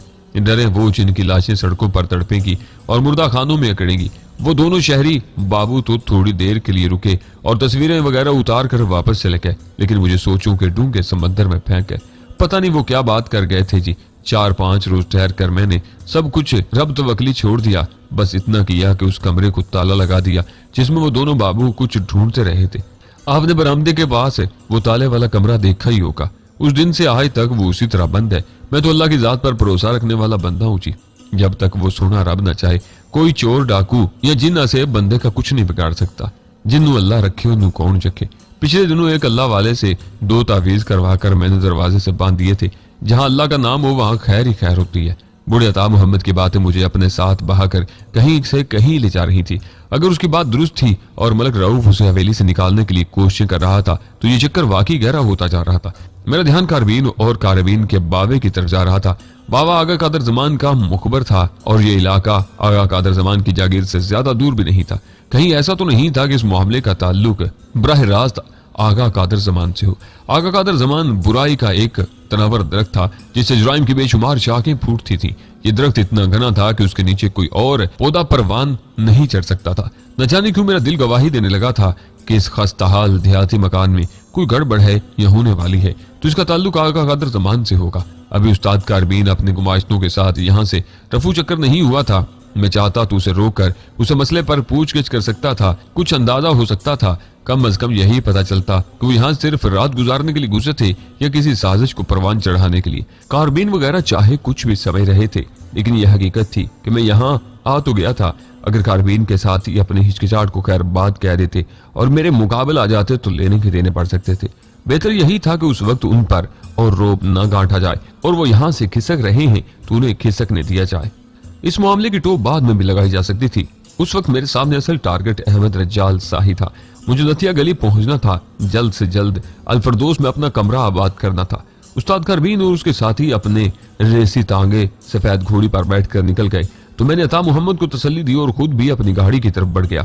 बतौर पुलिस इंस्पेक्टर मैंने उसे यकीन दिला दिया था कि इस मामले की पूरी छानबीन करूंगा और अगर वाकई कोई साजिश परवान चढ़ रही है तो उसे बेनकाब किया जाएगा। अता मोहम्मद, तफैल और स्टोर वाला सब के सब मेरे बेहद एहसानमंद नजर आते थे। अता मोहम्मद ने मेरी बनाए देते हुए कहा, थानेदार पुत्र, अल्लाह तुझे और तेरी थानेदारी को सलामत रखे। थानेदारी से उसकी मुराद अंजुम थी। अंजुम को ये बात समझ में आ गई थी, इसलिए वो शर्म से सुर्ख होगी। मैं जल्दी से गाड़ी में बैठ गया क्योंकि अपने थानेदारी सलामत रखने के लिए जरूरी था कि मैं जल्द अज जल्द यहाँ से रवाना हो जाऊं। अगर करीबी गांव का कोई मुअज्जज पुलिस वाला यहाँ पहुंच जाता तो मुझे अपना भरम कायम रखना मुश्किल हो जाता। पुख्ता सड़क पर पहुंचते ही मैंने गाड़ी की रफ्तार बढ़ा दी। रात के तकरीबन 2 बज चुके थे। प्रोग्राम के मुताबिक मैं चाहता था कि हम नाश्ता जेहलम में करें। जीटी रोड के किनारे वाकई एक होटल उस काम के लिए नहायत मुनासिब था। अता मोहम्मद वाले चक्कर में हम तकरीबन 1.5 घंटा लेट हो गए थे। वहां से रुखसत होते होते हमें 1:30 बज गया था। ताहम मैंने लेट निकाल ली और सुबह 7:30 बजे हम जेहलम पहुंच गए। रास्ते भर अंजुम के साथ हल्की फुल्की गुफ्तगू होती रही। वह मुझसे काफी मुतासर नजर आती थी। जाहिर है वजह उस्ताद कारबीन वगैरह ही थे। उन नामी ग्रामी गुंडों ने जिस तरह मेरे सामने सर तस्लीम खम किया था वो यकीनन अंजुम के लिए हैरान कुन था। कारबीन के चाकू बरदार चमचे से मेरी झड़प अंजुम के सामने हुई थी। मैंने उसे सर से ऊंचा करके पगडंडी पर दे मारा था। अंजुम के लिए ताकत और फुर्ती का ये मुजाहरा मरूब कुन था और वो अपनी मरूबियत का इजहार भी कर चुकी थी। मैंने महसूस किया कि अंजुम के रवैये में वो बेअतमादी जो आगाज में नजर आ रही थी खासी हद तक कम हो गई है। वो मेरी बातों पर भरोसा करने लगी है और उसके साथ ही उसके सीने में उम्मीद की एक नन्ही सी किरण भी रोशन हो चुकी है। वो मेरी कही हुई बातों की बाज़गश्त सुन रही है। वो सोच रही है कि क्या वाकई वो कादर ज़मान कहानी जाल से निकल गई है। रास्ते में उसने मेरे बारे में कई सवालात किए थे। मैंने मुतात अंदाज में उन सवालों के जवाब दिए और उसे यकीन दिला दिया कि मैं सफदर का एक दरीना दोस्त हूँ। हाल ही में कुवैत से आया हूँ और बहुत जल्द उसे सफदर से मिलाने वाला हूँ। जेहलम की उस होटल का पुरस्कून माहौल अंजुम को पसंद आया था। नीम गर्म पानी से मुंह हाथ धोकर वो खासी फ्रेश नजर आ रही थी और रेशमी दुपट्टा और वी गले का हम रंग स्वेटर उसकी साफ रंगत पर खूब जच रहा था। बॉय कट बाल कम लड़कियों के चेहरे पर इतने अच्छे नजर आते हैं। वो ऊंची एड़ी की जूती पर नजाकत से चलती मेरी तरफ आई तो मैं सफदर के इंतखाब को सराहे बगैर न रह सका। मैंने महसूस किया कि पिंडली के जख्म की वजह से अंजुम की चाल में अभी तक हल्की सी लंगड़ाहट है, लेकिन ये लंगड़ाहट ऐसी नहीं थी कि आम शख्स को अपनी तरफ मुतवज्जा करती। ज्यादा से ज्यादा यही समझा जा सकता था कि एक पांव की जूती थोड़ा सा काट रही है। नाश्ते के दौरान और बाद में हमारे दरमियान मुसलसल हल्की फुल्की गुफ्तगू होती रही। इस गुफ्तगू ने अंजुम को मेरी जात पर मजीद एतमाद बख्शा। थोड़ी देर बाद जब हमने दोबारा सफर शुरू किया तो माहौल उस अमर के लिए साजगार था कि मैं अंजुम से वो हालात पूछूं जिनसे वो अगवा होने के बाद दो चार रही है। मेरे उस सवाल का जवाब अंजुम के लिए बहुत कठिन था, लेकिन वो उस कठिनाई पर काबू पाने के लिए तैयार हो चुकी थी। बहुत आहिस्ता रवि से सहमी, लेकिन आगा कादर जमान का सहर उस पर से टूट रहा था। उसने झुकी झुकी नजरों से जो कुछ बताया और उसकी बातों से मैंने जो नताइज अखज़ किए उसका खुलासा कुछ इस तरह है। तकरीबन 4 माह पहले अंजुम को गुजरात से 2 बदमाश अफराद ने अगवा किया था। ये उस लड़की के भाई थे जिसे अंजुम खराबी तकदीर के बायस परकटी कबूतरी कह बैठी थी। अंजुम ने सोचा भी न था कि उस बात का पतंगड़ बन जाएगा, और पतंगड़ भी ऐसा कि नतीजे में वो एक दिन अगवा होकर बेजमीर लोगों के रहमो करम पर होगी। अंजुम को अगवा करने वाले दोनों अफराद के नाम अलाउद्दीन और शबीर अहमद थे। उनका एक दोस्त भी था, लेकिन अंजुम उसके नाम से बेखबर थी। उन्होंने अंजुम को दोपहर के वक्त अगवा किया था। बेहोशी की हालत में बजरिया टैक्सी कार वो उसे लाहौर ले गए। एक फ्लैट में ले जाकर वो उसकी इज्जत बर्बाद करने का इरादा रखते थे, मगर उस फ्लैट पर पुलिस का छापा पड़ गया। अलाउद्दीन और शबीर ने बड़ी अफरा तफरी में अंजुम को पिछली सीढ़ियों से नीचे उतारा और एक कार में डालकर 2 घंटे तक यूं ही शहर में घुमाते रहे। उस वक्त अंजुम की मशकें कसी हुई थी, मुंह में कपड़ा ठुंसा हुआ था और बुरखे में लिपटी बेचारगी के आलम में 2 नशिस्तों के दरमियान खला में पड़ी थी। 2 घंटे की उस शहर गर्दी में अलाउद्दीन और शबीर ने 2-3 अफराद से मुलाकातें भी की। यूं लगता था कि वो जल्द से जल्द अंजुम से पीछा छुड़ाना चाहते हैं। रात को 3 बजे वो उसे लेकर लाहौर के बाजार हुस्न पहुंच गए। अंजुम उस वक्त तक पूरी तरह होश में आ चुकी थी, लेकिन बेबस थी। एक नीम तारी गली से वो एक पहलवान नुमा शख्स ने उसे गोद में उठाकर जीने तय किए और एक झिलमिल करते खूबसूरत कमरे में ले आया। यहाँ बहुत गोरी चिट्टी बादामी आंखों वाली एक अधेड़ उम्र औरत मौजूद थी। उसका नाम जहरा जान था। वो मुसलसल पान चबा रही थी और तोलने वाली नजरों से अंजुम को देख रही थी। अलाउद्दीन और शबीर अहमद उस औरत के साथ एक दूसरे कमरे में चले गए और देर तक गुफ्तगू करते रहे। उस दौरान अंजुम यकबस्ता फर्श पर बेबसी के आलम में पड़ी रही। कोई 2 घंटे बाद बादामी आंखों वाली नायिका वापस अंजुम के पास आई। वो बड़े अफसोस से अंजुम के कटे हुए बालों को देख रही थी। ये बाल अलाउद्दीन और शबीर ने फ्लैट में जबरदस्ती काट दिए थे। नायिका के साथ चौड़े जबड़ों और नंगे पांव वाला पहलवान नुमा शख्स भी था। नायिका ज़हरा जान ने अंजुम का मुंह सर चूमा और पहलवान से उसकी रस्सियां खुलवाई। अलाउद्दीन और शबीर को गायबाना सलवातें सुना रही थी कि उन्होंने फूल से लड़की को कितनी बेदर्दी से जकड़ रखा है। उस दिन के बाद वही चौबारा अंजुम का मस्कन बन गया। पहले चंद रोज वो कुछ तड़पी मछली फड़फड़ाई, लेकिन ज़हरा जान ने कभी मोहब्बत से, कभी प्यार से और कभी डांट डपट से उसे आराम कर लिया। उसने अपनी पेशावराना महारत से अंजुम के दिल में ये बात समो दी कि जहां वो आ चुकी है वहां से वापस जाना नामुमकिन है। वो ये जगह भरे पूरे लाहौर में है, लेकिन लाहौर जैसी हर बस्ती से बहुत दूर है, हजारों लाखों मील के फासले पर है, और अंजुम का माजी भी इतने ही फासले पर रह गया है। उसके माँ बाप, बहन, भाई, अजीजों, अकारब सब लामुतलाही दूरियों पर चले गए हैं। अब उसकी बेहतरी और अंजुम की भलाई इसी में है कि वो कभी उन्हें नजर ना आए। अंजुम ने अपनी जिंदगी खत्म करने का सोचा, लेकिन हौसला न कर सकी। फिर उस बेहौसलगी की सजा में उसे तबले की धनाधन पर नाचना पड़ा। अपने कोमल जिस्म को रबड़ की तरह तोड़ना मरोड़ना पड़ा और आंखों के सारे कच्चे ख्वाब नोच कर नायिका के उगलदान में फेंकना पड़े। लेकिन कुछ भी था, अभी वो जेरे शमशीर सितम तड़पने से दस्तबरदार नहीं हुई थी। कफ्स पंछी को रास आते आते ही आता है। एक रोज नायिका की 1000 नसीहतों के बावजूद उसने चुबारे से फरार होने की कोशिश की, नतीजे में पकड़ी गई। फिर कुछ अरसा के बाद उसे जागीरदार के हाथों पेश किया गया। उसे नहीं मालूम था कि उस पर क्या बीतने वाली है, लेकिन अब फरार के सारे रास्ते मसदूद थे। चारों तरफ बुलंद दीवारें थीं और खूनखार सूरतों वाले ठिगने पहरेदार थे। ये जागीरदार की हवेली थी और इस ममलिकत में परिंदा भी उसकी मंशा के बगैर पर नहीं मार सकता था। अंजुम एक शरीफ लड़की थी, इज्जत से जिंदा रहना चाहती थी। उसमें वो तमाम औसाफ थे जो शरीफ खून का सरमाया होते हैं, लेकिन ये भी हकीकत थी कि वो अपनी जान से गुजरने का हौसला नहीं रखती थी, कम अज कम उस वक्त तक जब तक उसे यकीन न हो जाता कि बचाव की कोई तदबीर बाकी नहीं रही। फिर वो शब आई जब पाँव में घुंघरू डालकर उसे आका कादर ज़मान और उसके मुअज़्ज़ज़ मेहमानों के सामने नाचना पड़ा। अनगिनत निगाहों के नेज़े उसके जिस्म में पवस्त हो गए, बल्कि पार होते रहे और नाचती रही। वो जानती थी कि ये रात उस पर बहुत भारी है। ये महफिल आराई, ये दौरे पैमाना, ये इंतजाम व इंसराम यूं ही नहीं था। आज आगा कादर ज़मान उन नोटों की कीमत वसूल करने वाला था जो चंद रोज पहले बाजार हुस्न में ज़ोरा जान की मेज पर ढेर कर दिए गए थे। आज कादर ज़मान को अपना माल करा करना था, अपने नग पूरे करने थे। वो नाच रही थी और उसके साथ ही मुगलिया गा रही थी। रंग बदलती रात बड़ी रंगीन है। और फिर वो वाकया हुआ जिसकी अंजुम को हरगिज तवक्को नहीं थी किसी को भी तवक्को नहीं थी। उशरत कदे का दरवाजा धमाके से खुला और 2 अशखास लुढ़कते हुए अंदर आ गए। एक शख्स लड़खड़ाता हुआ आगा कादर जमान की तरफ बढ़ा, लेकिन उससे बेशतर कि वो उससे कोई नुकसान पहुंचाता, एक ठिंगने बॉडीगार्ड ने उसका रास्ता रोक लिया। अचानक ही कमरे में कोहराम समझ गया। फिर धमाका हुआ। नौवार शख्स के हाथों एक गोली अंजुम की पिंडी में लगी। वो चीख कर अपनी नायिका के सामने कालीन पर गिरी। थोड़ी देर बाद वो बेहोश हो गई। वो दोबारा अपने हवास में आई तो एक आरामदेह कमरे में लेटी थी। नायिका की जगह उसकी तीमारदारी एक नर्स कर रही थी और उसकी बाईं पिंडी पट्टियों में जकड़ी हुई थी। जख्मी हो जाने के सबब अंजुम पर से उस रात आने वाली बला टल गई। हवेली का डॉक्टर अब्दुर्रहमान अंजुम की देखभाल करने लगा। उसकी टांग से गोली निकाल दी गई थी, लेकिन जख्म भरने में अभी खासा वक्त लगना था।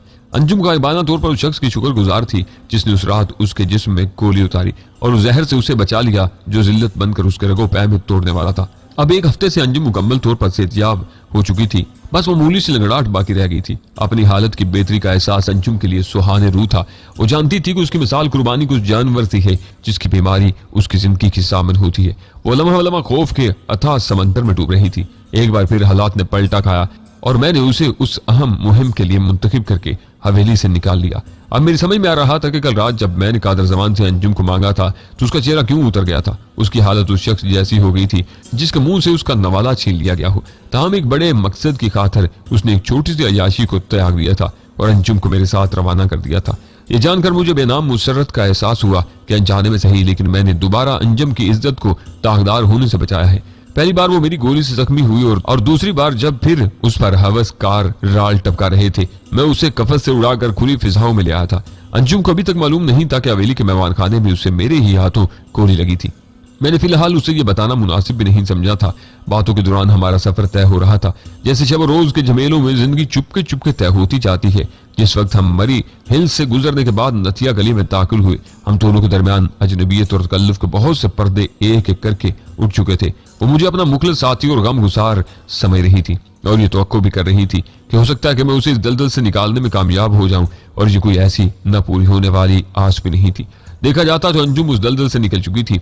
मैं उसे हवेली से निकालने में कामयाब रहा था और मैंने कादर जमान को ऐसी कोई जमानत भी नहीं दी थी कि अंजुम को दोबारा हवेली लाऊंगा। मैं एक पुरखतर मिशन पर था।